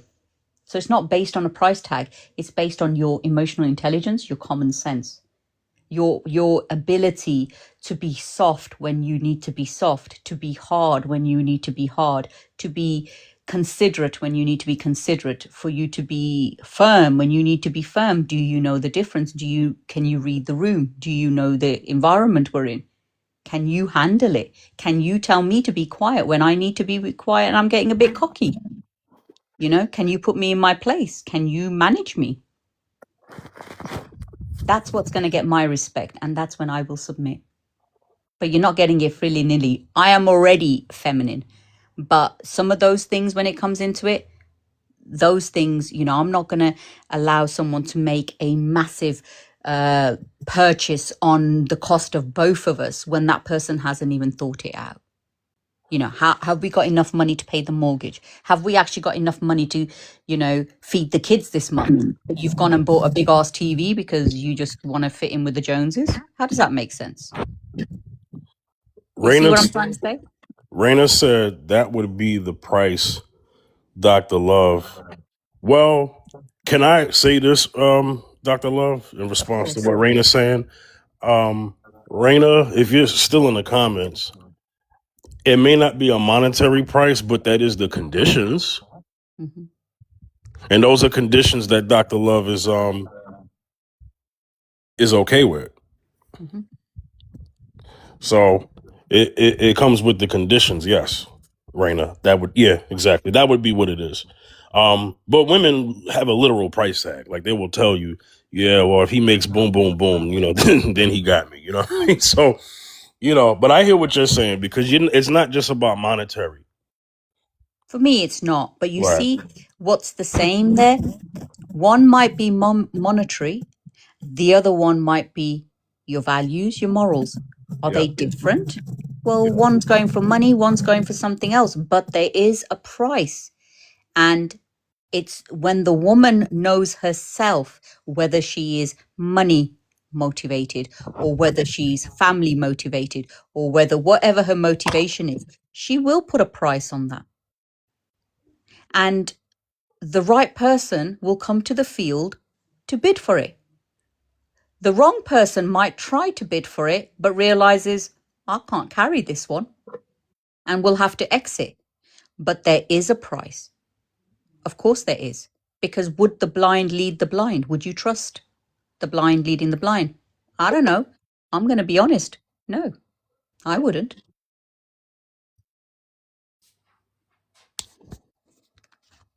You know, I can say this as a man, Mm, and that is, I can't protect something that doesn't respect me. yes. So that's a condition. Mm-hmm. I have no problem admitting that. Yeah. Guess what? I'm that way about female friends. Mm. So if I have female friends who don't respect me, they're not my. First of all, excuse me, they wouldn't be my friend. Correct. But for my lady friends, I have a level of protection over them because they respect me. Correct. So Yeah. there's a price tag on you too. Condition. You know. We You can know. call it condition. Yeah. Yeah. There is. There, every human being, I believe. It's a value, but you know, Dr. Love, I may say condition, but it's a value and self-worth thing. Mhm. Because if you know who you are and what you mean to people, because I always say this about good behavior, right? Mm. I think people who are respectable people have witnesses to that behavior. There are going to be people who are going to vouch for you Yes. and say, you know what, that's a upstanding person. Not perfect, but never said he was, never said she was, but that's a genuine person. Correct.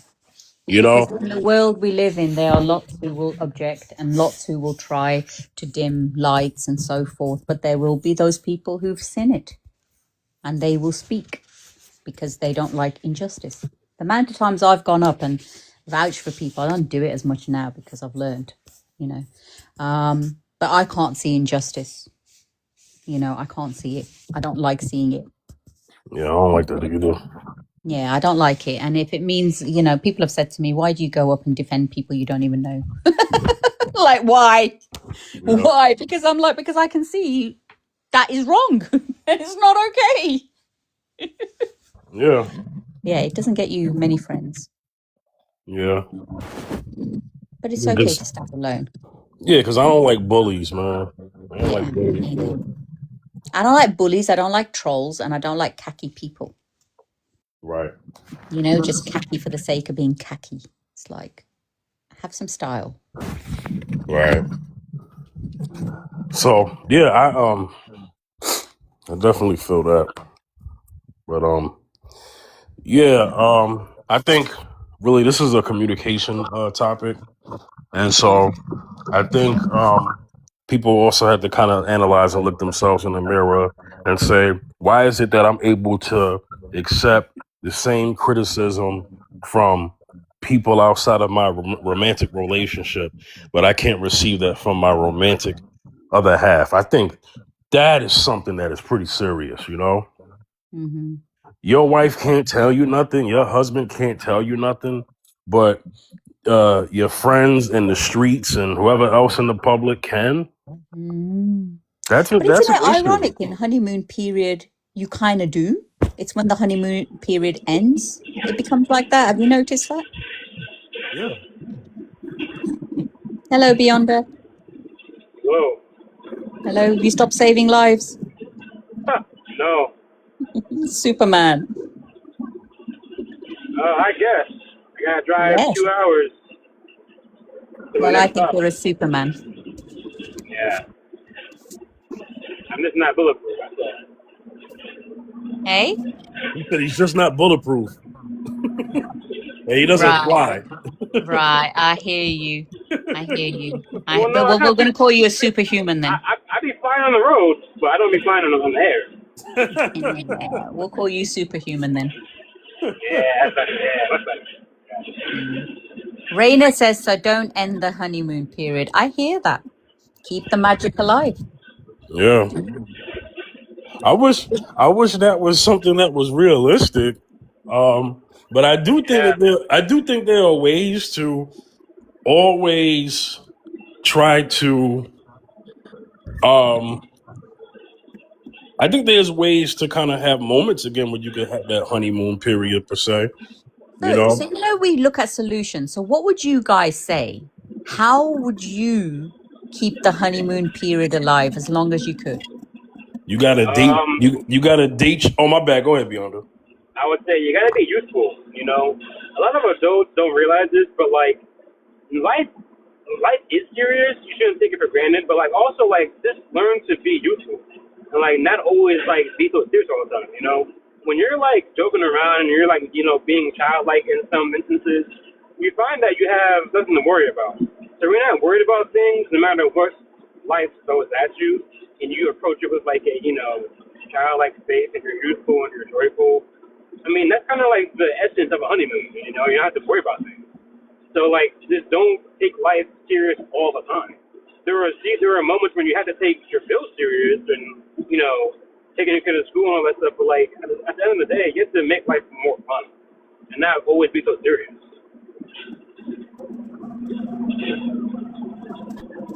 I agree. I think sense of humor in a relationship is very important.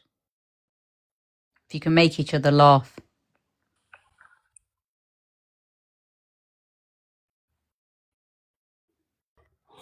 Yeah, Kay, the topic's still the same, but we were just kind of going into what was asked in the comment section. But I'm gonna answer your question in a second, Dr. Love. Let me get to CeeLo. CeeLo, Hello, my friend. How are you? how you doing, good brother? I'm good, brother. How are you? Good. I have a topic today. Mm-hmm. It's relationship based. So thinking this way, okay? Mm-hmm. And that is, when does helpful feedback turn toxic? Oh my God. Yeah. Mm-hmm. When does helpful feedback turn toxic?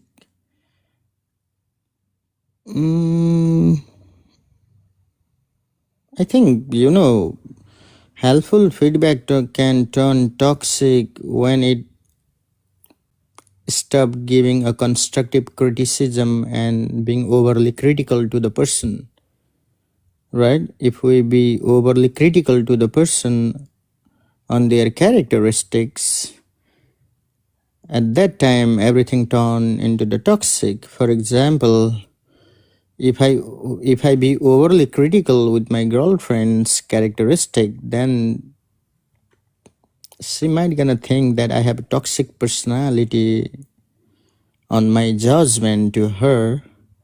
So when people stop giving a constructive criticism, and if they are overly critical on someone's characteristic, then there will be a toxic traits. I hope it makes sense to you. Yeah, go into the traits. Mm-hmm. Go into the traits that you think that are toxic. Small judgment on the small things, making an argument, not trying to find a common ground, overly critical on anything that he or she does, not trying to understand what they are going through, and stuff like that could be an example. Yeah. So, CeeLo, I gave an example earlier about how something could be heartfelt at first, but can become toxic because of how often it's said, and it turns into nitpicking and nagging. Like, for instance, a woman's weight, right? Mm-hmm. You know, she just had a kid 5 years ago. She hasn't lost a pound, right? Mm-hmm. So then the husband's like, he comes to her in two ways. There's the disrespectful way, right? That he says only one time. But then there's the respectful way. He says it 1,000,000 times. saying it a million times, even though he's seeing her wife doing the work, that he's still kind of nagging her about her weight because he feels like she's not losing it fast enough on his time. And how that can become toxic, because now it's like, okay, well, your feedback that was helpful is no longer helpful because it's not making me feel good now mentally. Uh-huh. What do you say about that? You know, it depends on the intent. What is your it depends on the intent and the context, right? If you keep saying same thing again and again to your girlfriend, let's say for example, I want to put myself. If I keep saying same thing again and again to my girl, then I have to be equally aware of my tone of my dialogue, right? Do you get my point? But if my intention is clear, and if I keep saying same thing again and again to her, then I don't think so it will be a toxic. Sometimes we have to remind people so many times, but it depends on how we address, how we remind them, the tone, the language, the dialogue, and the dynamics of the relationship. I don't think so it will be a proclivity if I keep saying same thing again and again in a professional way. However, if I pour everything in a bad way or in an aggressive way, then that could be a toxic. But sometimes, for example, I have to remind so many things to my mom. I have to repeat, I have to reiterate the same thing to my mom, right? But she will never and ever gonna think me I am being toxic to her. But if I be so rude to my mom and if I keep saying same thing again and again to her, then she probably gonna think me in a different way. Basically, the point is how you address the questions, or how do you ask your girlfriend. The tone of the language and the context of that particular moment does matter. Sometimes we have to remind people million times. That doesn't mean that we are toxic to that person. What we mean is that the person that we are reminding is not getting the way. So we might have to change the tonality of the language, or it depends, it depends on the dynamic. I hope it makes sense to you. Sometimes we have to remind people. Sometimes we have to reiterate the same thing again and again to the people if the person is not getting. But again, it depends on a person how they take that things. That's true. CeeLo, some people are so sensitive, right? So fragile in their communication because maybe there was a lack of a communication skill and understanding from their upbringing, or maybe it's trauma related, right? It's triggering. So I think there's the communicator, and on the other side, the person who is interpreting the what's being communicated. I do think that for the person who is the communicator and leading in that communication is responsible for how they explain things. Absolutely. But Yeah, if you've done it to the best of your ability with love and kindness and maybe with a little bit of meekness too, and then it still gets interpreted wrongly, right. at that point, is that a you problem or a them problem? Them problem. It's not me problem. It's their problem. Right. But especially in a dialogue, the tone, the tonality is very important. If we say same thing calmly and passionately, the whole dynamic will change to different level. But if I loud my voice on the same thing, even if I'm saying something really good, the other person might gonna think me differently because of my loud voice. The tonality, the tone, our voice tone does matter too. What do you say to people who are able to accept the same constructive criticism to people outside of their relationship versus them receiving it in their romantic relationship with their other half? What do you say about people like that? Again, each one is different. Each one is different, and each one accept the things differently. It really depends on the context. For example, if I am in that place, then I will accept the fact that sometimes the acceptance is very important in a relationship to find a common ground. But if I see these things from outside box, and if I keep myself in an outside box, so I have to figure out so many things before I accept the things. Acceptance has to come from two ways, from a common ground. I'm not going to accept whatsoever my girlfriend says to me. If there are things that I am contemplating with it, definitely I will have a questions mark on that before I accept. But being outside box, and if I see things that needs to be accepted, then I have to find myself whether that acceptance pertain my ideology or my philosophy of defining relationship.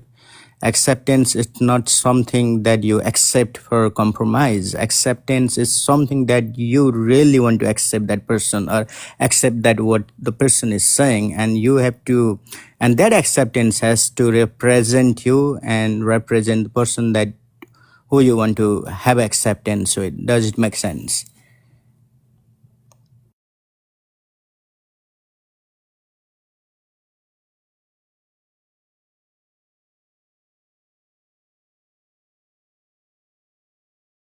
Dr. Love, what is your take on this conversation? Thank you, Kevin. I actually agree with you. I think, you know, how we say things is very important, and what we say is also important. I also agree with, you know, if you've said it to the best of your ability and the other person isn't just listening, isn't taking or comprehending what you're trying to say, it makes it very, very frustrating for the person who is trying to communicate. You know, and it is a them thing. If you have done it the best way, you can tell them and explain to them, and they've interpreted it, because you cannot be responsible for how people interpret what you say or who you are. You can only do the best you can do and hope that people can see the wisdom or the kindness in what you're saying. But you can't be responsible for how other people react. Exactly. And when it comes to the acceptance, it's not something that my girlfriend says something to me and I have to accept that fact. I'm not gonna do that. I have that acceptance. Acceptance has to represent the both side. Oh, yeah. Yeah, a lot of people they said, "Oh my God, I have to be at home. It's 9 p.m. My girlfriend is out there. She will be so mad," and stuff like that. And people they run out. I have seen friends, right? Especially when they are in this important meeting, or if they are having a party and stuff like that. "Oh, my girlfriend is waiting at home. I have to be out there," and stuff like that. And people she's not gonna accept the fact that I am in the party and stuff like that. So clear communication is very important. You know crystal and clear communication and crystal and clear aspiration that we are aspiring for in a relationship should be clear and crystal. So I'm not going to accept the fact that I have to listen my girlfriend as always. I will not accept the fact that I am only the responsible person in a relationship to keep that relationship for long term. I will not accept those fact. Both has to be both has to be responsible to accept the fact to keep the relationship up going for long run and stuffs like that. The acceptance is the main key part of this conversation. But how do you define acceptance, Dr. Love? What is acceptance for you? When it comes in a relationship? I think acceptance is, you know, accepting that the person is who they are is one. So, you know, I don't believe in controlling people. I don't think any of us are remote controls. I don't think anybody should be controlled. I think to have clear boundaries and standards, I think that is important. So when it comes to accepting, you know, just because someone says something, you don't have to accept it. What you may have to at some point accept that someone's behavior determines who they are, you know, because if they keep doing the same behavior, that is part of how they've learned it, and that's how they see it to be okay. And that might not be okay with you, you know, and that is where, you know, maybe compromise comes in, conversation comes in. And if you can't agree, then sometimes you have to part ways, or you work on it and you try to make it, but then two people have to want to do that. It can't be one-sided, where only one wants to try or change Exactly. and the other one just wants to carry on doing what they're doing. So, what is acceptance to me at this point would be accepting that the other person is not willing to change, is not Right. willing to do anything different. So for me, acceptance would be, okay, I accept that this is how it is. Now I have to do something different for me. Exactly. The first priority is we need to figure out what works for us, then others. And then everything comes chronologically. Mm. Yeah. We have to accept the people, we have to accept ourselves, who we are, instead of just making a judgment on others. But acceptance has to come from the both side in a relationship.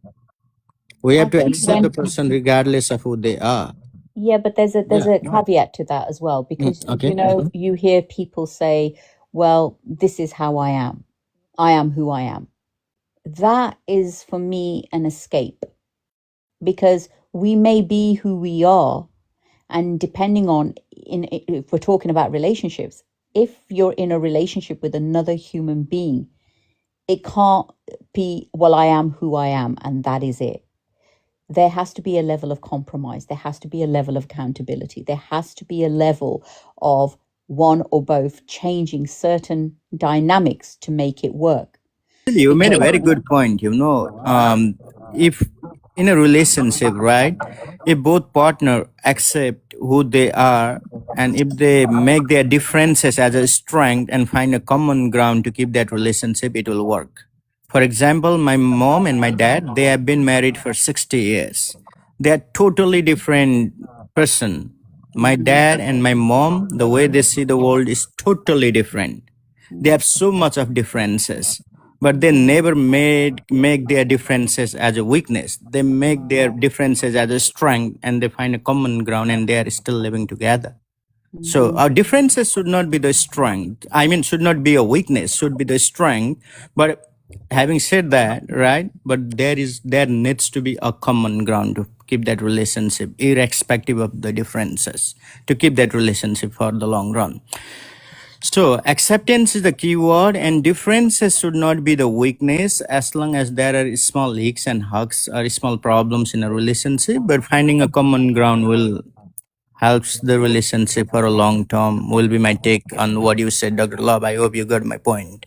Yeah, I think so. I think, you say differences should be strength and not weakness, and finding a common ground. I agree with that. In some scenarios, you can find common ground, but sometimes if your differences are too different, you won't find a common ground. And that In a will toxic create a lot of disharmony, and peace will be the cost of the price of that. So sometimes you do have to look at differences. Some people will say opposites attract, and they attract for a very good reason. It's because you're different, and it's appealing to start off with.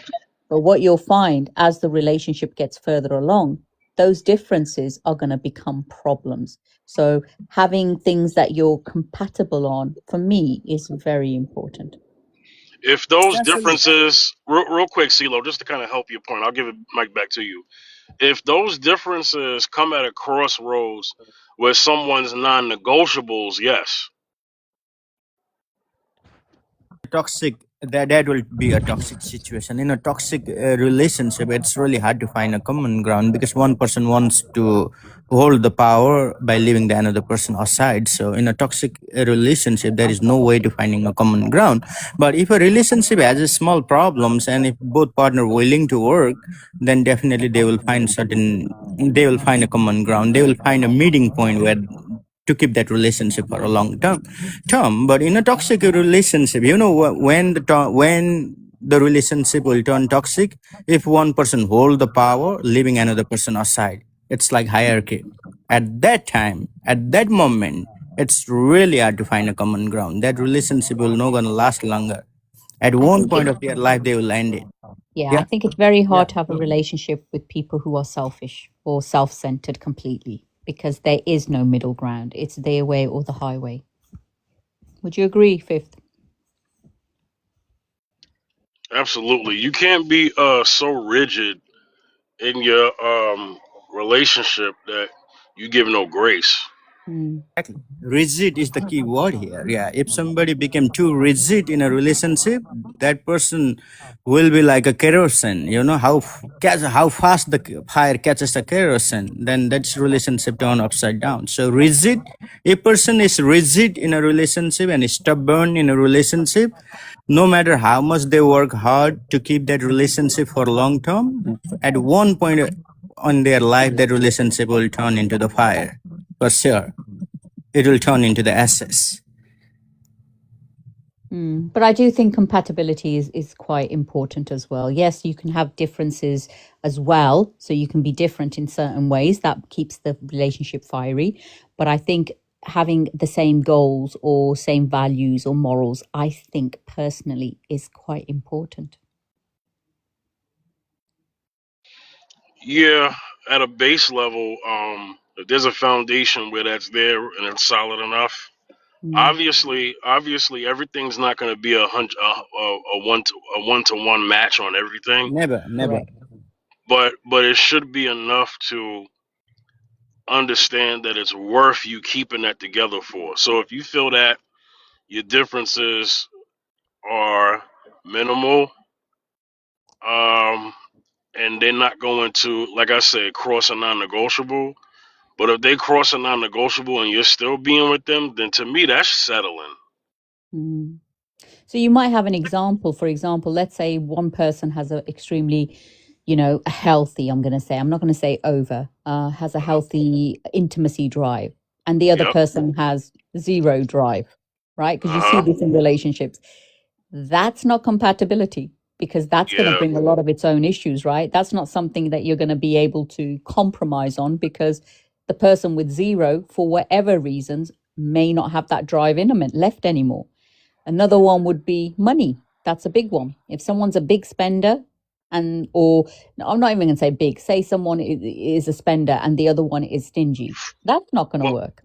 well, frugal. They don't even necessarily have to be stingy, Mm, because you could be a person who's fiscally responsible, mm, but that doesn't necessarily mean that you're cheap mm, or stingy. But you're just fiscally responsible, and then you're with someone who's fiscally irresponsible. mm, Yes, that's a problem. mm. One is trying to keep us out of debt, and one is putting us in debt. Yes. So that's not compatibility either. And people don't look at these things. A lot of people they talk, a lot of people talk. Compatibility is very important. Compatibility is very important. Compatibility is important to a certain point. But I have seen couples who are not compatible with each other, but they are still making their relationships. I don't know what magic or what messiah they have to keep that relationship. But I have seen the people who are not compatible with each other, but they are still living their happiest life. I think responsibilities and accountability is very important on the one side, or I don't understand what makes them to be in that relationship. Well, I Yeah. hear you. I'm Mhm. going to disagree. I think compatibility is important. And I think the relationships that you say you've seen and are very happy, I've not seen that personally in situations. I don't know whether they're happy or whether it's circumstantial. Could be finances keeping them together, could be a family keeping them together. So Maybe I wouldn't culture, necessarily right? say, Maybe I culture, wouldn't, religion, or something. yeah, so I wouldn't say, it's because they're happy and they're incompatible. I think when you have incompatibility in a relationship, it's going to bring a lot of tension, a lot of toxicity, and a lot of unfulfilled needs. That's just my opinion. I don't see those couples I as agree. happy. I agree with you because probably a culture, religion, and family background and societal norms makes them to stay in a relationship irrespective of differences in the compatibility and stuff like that. Yeah, you were But right then on. but then it comes down to, what do you value? Because I think, Yeah. people back in the day, for example, that stayed together for those reasons, their value system might have been family or, pleasing others. But what are we in relationships for? And I think everyone is different, and I think it's different times of your life. But I know certainly as you get older, it's not about other people, it's about you, your soul. you being okay for the last 15, 20 years you may have left on earth to feel contentment. And I think that is every human's right. I have one question to both of you. Okay, very important questions. A lot of people they says first impression is the last impression in a relationship. Oh my God, very first time I met that girl was so bubbly, was so nice, she was so smiley, she has such outspoken personality, blah blah blah. People they brag a lot of time. I have seen the young generation, right? They brag uh, a lot about girl or about the boys. What is your take? Do you think the first impression will be the last impression in a relationship? What is your take on it? Fifth, you go first. Okay, Pip, do you believe that first impression will be the last impression with the woman or with the man? I think first impression sets a precedent and a tone to what you think you may be able to expect from that person. So it builds up expectations. But if you're someone who was wise and smart, then you know that first impressions are people who show the best parts, present the best parts of themselves, but it may not be themselves. So you have to be uh, willing to understand that the person that you're getting on date 1, 2, 3, and 4 is not going to be the same person in month 4, 5, and 6. So I first think impressions. if it's smart, it'd be Hey, the first and Tony, second. Tony, man, come on, man. No, I'm So, just saying. but you gotta let me land. I let you up here. Don't do that. No, I've heard So, you. I've heard you. You all need to right, wait, please. yeah, you got to mute, Tony. Just I'm let me gone. land. So I'll go. I'll go. All We right. are So, having a serious discussion, yeah, intellectual man. discussion. Yeah, Yeah, I don't like people interrupting me in the middle of yeah. it. Like I was nice enough to let him back up here, but like I'm giving my point. You know what I'm saying? Anyway, back to what I was saying. And I know somebody told me to block him anyway, but Block him. yeah. So anyway, see, he messed up my train of thought. Talking about the first impression might not be the last impression. In the first impression, people may fake their personality. They may who wants to attract person in the first place, right? They show their fake personality and stuff like that. You were on that song. Right, Carry on. right. They will. Yeah, they will. They will. What they will do is they will present the best parts of themselves, and all of that could be a front. So, first impression, I think, may be the hook to get people, but I don't think you rest the future of the relationship on the first impression. I think when you have time with someone, you get the you get the true person, the true person. You know. True color might comes once you spend ample amount of time with the person. You know, in the first impression, in the first time when we meet someone, right? They may fake, they may look so presentable, they may hide their true color, right? But once we Hmm. spend the ample amount of time, then a true color of that person starts to fall, and then only we'll figure out whether the first impression gonna be the last impression, right? Yeah. Right. Right. And and I'm gonna say this before Dr. Love talks. You typically get a person's true colors when you tell them no. When everything is a yes, yes, yes, and things are going well, There you may must be never something see good. that yet. Yeah. But once they hear a no, that's Then when their true colors will come out. How do they exactly. receive that? Exactly. And I'll land there. So, what is your take, Dr. Love? I would love to hear from you. Your ideas are very, very interesting and very intellectual. I've been listening to you for a while, and I love your intellect. Thank you. Yeah, I think the reason people say your first impressions are your last impressions, I believe, is because you never forget your first meeting with a person. You never forget it. And often, if a relationship ends, you will often go back to the very first time you met them. So there's two sides. So that's the first thing. I think your first impression, the reason they say is your last impression, is because when their relationship finishes, you remember the very first time you met them, what they looked like, what they smelled like, the things they said. It's a very memorable moment. So that's the first side. That's me being romantic, right? The second version, I think I agree with Viv. You know, we all put our best foot forward first because we want to, we want to present ourselves the best way we can. So your first meeting really is going to be, polite, maybe. Not if you're on a date with me, but, with most people, it'll be polite. It'll be what you want to hear. It'll be censored. It'll be a little bit held back. Big questions won't be asked. It'll just be go with the flow and let's just catch a vibe. That's my thoughts. Mine is very simple. I would not. I would not consider. Okay. Fifth, I would not consider the first impression is the last impression unless I spend ample amount of time and know the true color of my partner. So I would not consider first impression is will be a last impression in a relationship unless I know the person from a real ground and unless I get to know their true color.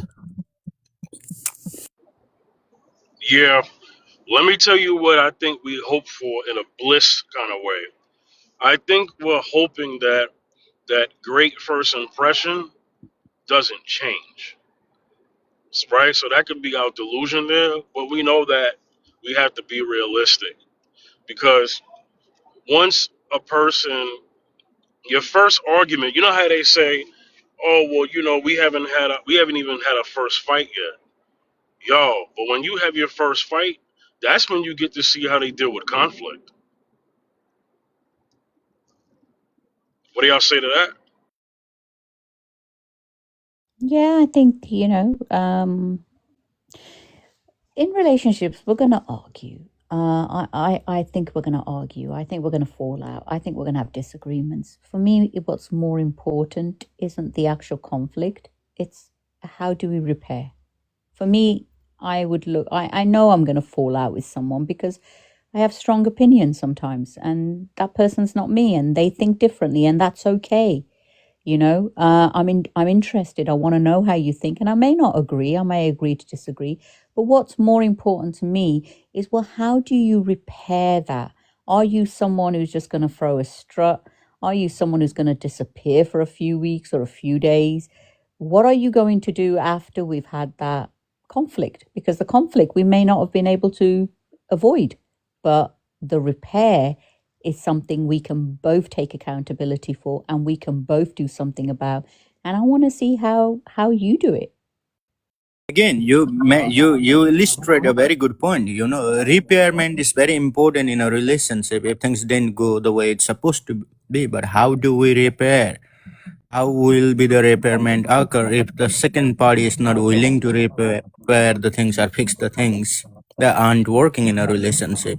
Where is the accountability of the second party? Let's say, for example, I am willing to fix some things in my relationship, but if my partner did not negotiate with me or if she didn't want to fix the things, then from where that messiah or magic comes to repair things if second person is not willing to repair the things in a relationship? Again, well, Cielo, that's a part of the story of my life. And if they don't repair and they're not willing to repair and they're not willing to take accountability, and I've given you 1 chance, 2 chance, then you have to take accountability for yourself and walk away.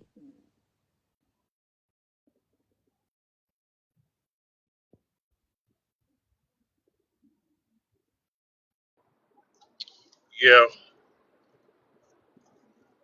As harsh as that sounds, I am someone who will keep trying. I'm not a giver upper, I will fight for a relationship, but when you're only the one fighting and you realize it's becoming a pattern now, at some point you have to make the decision, and it's not an easy one. In a relationship, if we put everything in one basket and see things from one point of perspective that works for all of us, it will not gonna work. We have to see things from different perspective. Sense of empathy is very important. We need to see things from other point of perspective in a relationship, and then only we'll find a common ground. But a lot of time, a lot of people, they put everything in one basket and see things from only one lane that works for them, and it didn't work that way. So, and basically, and it's the reason why the relationship turns into the toxic. because we have to see things from different lanes, not from one straight lane that works for one individual. Cielo, you can't. I hear what Yeah, you're saying, right, and I understand the concept right. you're Well, you got displaying. my concept, right? Yeah. But the problem with that, with what you just said, is if you are the one who's always bringing the apathy or empathy into the relationship, and the other person is refusing to see your perspective, Mhm. your apathy, then we have a problem because Right, that this is is the point. now. Yeah, but then that becomes a one-sided relationship. The Exactly. result is still the same. You Yeah. have to take accountability, and if you can see that it's not being reciprocated, you do have to walk away. And sometimes, you know, the sense of empathy can weaponize people if the second party did not reciprocate the sense of empathy that person is transforming or transcending, you know. If the second party is not reciprocate with that sense of empathy, then that empathy will weaponize to a person who is transcending empathy to other person. So yeah. Hey, Yes.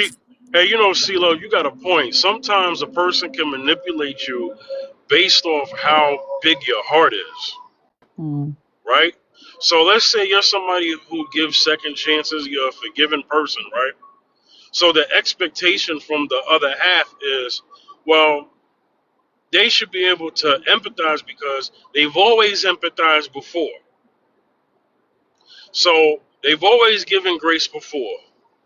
They've always given forgiveness before. Okay, so they'll forgive me again. But you wear at that to the point where, you know, you're actually abusing that person, in my opinion. Yeah. Because you know you were wrong. They keep giving you grace. You keep being wrong because the expectations is, oh, well, they forgave me in the past for this one thing. They should be able to forgive me again. Well, I know they will. And then when you don't, they're like, well, whoa, what happened? You You're the know? toxic one now. Uh-huh.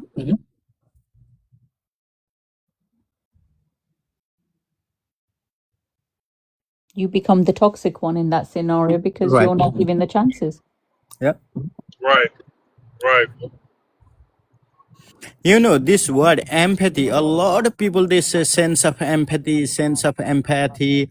But when we transcend empathy to someone, we have to be very cautious and we have to be very careful about the person that we're transcending empathy. You know, sometimes people, they weaponize that empathy and turn situation upside down. I have seen people use sense of empathy to manipulate others, and the receptor also use the same sense of empathy that he or she received, and they finally weaponize it. So this sense of empathy, we need to be very careful to transcend, to whom we are transcending, and whether the second person is going to reciprocate with that or not. Sometimes people, they don't understand the sense of empathy, and they manipulate the sense of empathy in different level to demoralize the other person. So yeah, it's a talking point, but when it comes into the reality, it's very important to be careful to whom we are transcending the empathy and see if that person is holding an accountability to hold the accountability of that empathy, you know. Yeah. It goes back to what we were saying earlier on, Fifth, about, you know, your turn, which is when does helpful feedback turn to toxic? And you gave 2 examples, Fifth. And in that example you gave, the main ingredient for that to turn one way or the other was the other person taking accountability. So if I didn't take accountability for the fact that I have put weight on, that I am not being attractive, if I didn't take that accountability, it could go very south.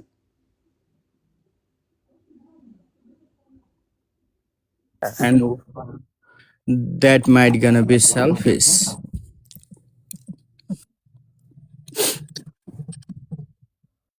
I think he's going through some tunnels. That's why he's not responding. Hey, can y'all hear me?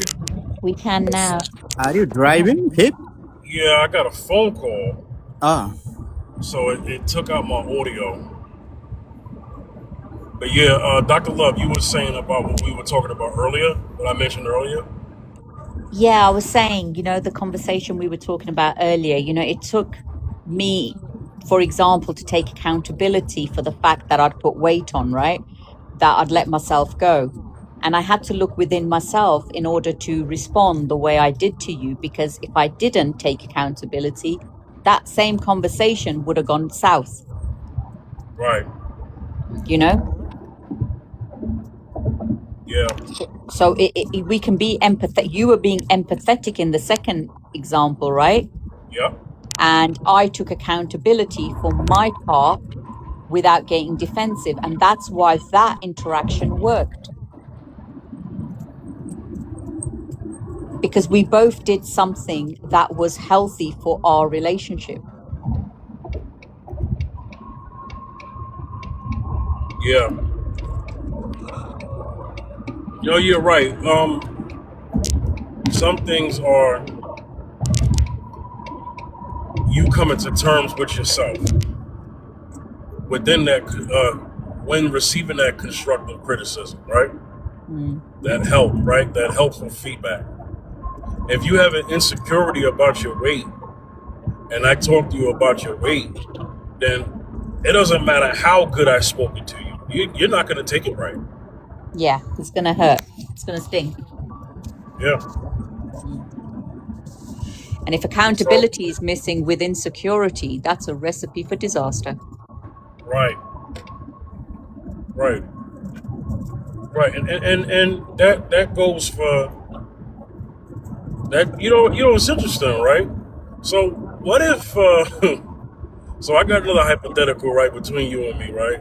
Go on. So what if I asked you to gain weight because it just sexually stimulates me more? Is that a feedback that can be received well or not? Like, how would that be interpreted? That's an interesting one, because it depends. Because if I'm someone who likes to look after myself and I like the way I look, and you're asking me to actually gain pounds, I may think, is there an ulterior motive here? Is he a feeder? Is he got psychological issues of his own? Or, is he trying to make me unattractive? Because the more realistic one is where men will say to women, right? And I've heard this umpteen times, you don't need makeup. I like my woman without any makeup on whatsoever. But yet the woman enjoys putting on some makeup for herself.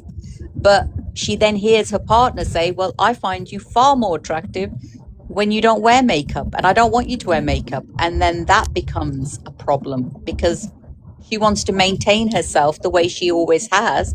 But now her partner is saying, well, I don't want you to wear makeup. Will she think there's an ulterior motive? Or will she think, well, he likes natural, but he never met me that way. Can you see? Yeah, that's true. But it's how there's a fine line with that, because one could say, let's say a woman meets a man, because I know it's different for us, because men, we don't wear makeup.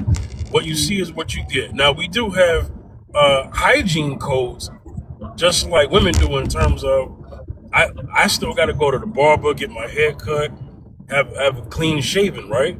So Yeah. what if now that man stops grooming himself the way that he did when you met him?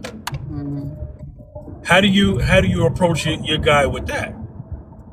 Well, I would just see, I like goatees, right? I know they're outdated and nobody barely has goatees anymore, right? But I like a goatee on a man. I always have. And I like a small beard. I don't like the hanging beard, right? Yeah. So, for example, if my person, had a goatee and then went clean shaven and wanted to be clean shaven, I don't really like clean shaven. It just makes me feel like they got a baby face. Right? So I like a little bit of facial hair. But if I wanted him to have facial hair, I would do it in a very manipulative way. I would be manipulative in that moment and be very complimentary and, just remind how attractive I found him when he had the goatee. So I wouldn't necessarily say, maybe I would, can you have a goatee and see what he says? But, you know, I might try it the other way first and see if he catches the hint and start looking at things or people who have goatees and asking, what do you think? Oh, do you remember when you had it? Oh my God, you look the bomb, or whatever. So I tried that technique first. And if that didn't work, then I'd probably just say, listen, I really like it and find it hot when you have a goatee. What do you think? Would you consider growing one again? You know, there was a time in my life where I had long hair, well, longer hair, right, than I do now. And, you know, right, when I cut my hair, she lost interest. Oh, really? She lost interest, you know. And here I was thinking, well, I'm trying to be more, I'm trying to be taken more serious as a professional. So that's why I cut my hair, you know. But that changed the dynamics of the relationship forever.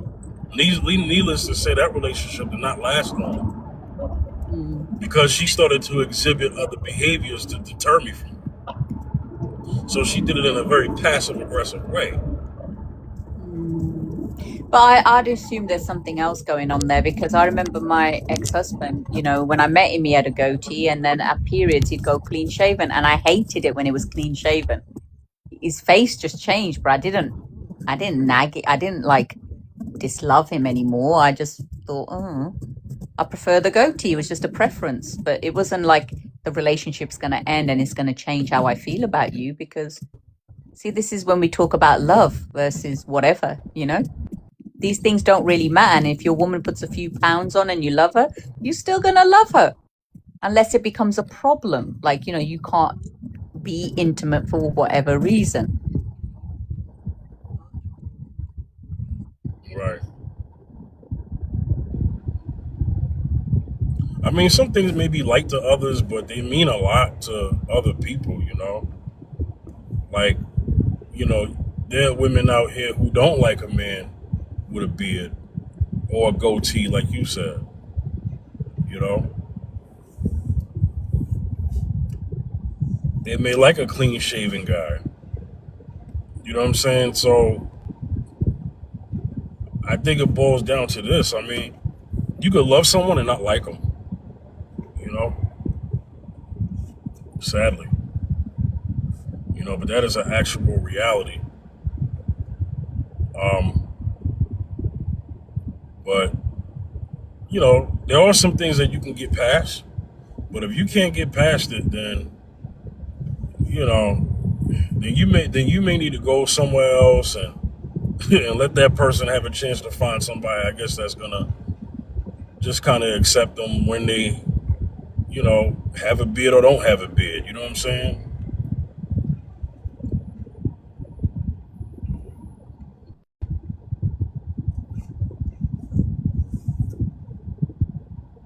Oh, Lord. Wow. All right, well, I think I'm gonna end the stream. Shout outs to everybody who was here today. I go live every Tuesday and Thursday, 1 p.m. Eastern Time, 12 Central. TikTok Live with Fifth every Tuesday and Thursday, 1 p.m. Eastern Time, 12 Central. Make sure y'all go to my YouTube channel, YouTube Fifth General TV. A new episode of Mr. Z and Fifth is up there, podcast. Also, for the YouTube live show every Monday, 8 p.m. Eastern Time, 7 Central, 5th at night. Check for me, check for us, and you know, same channel, same business.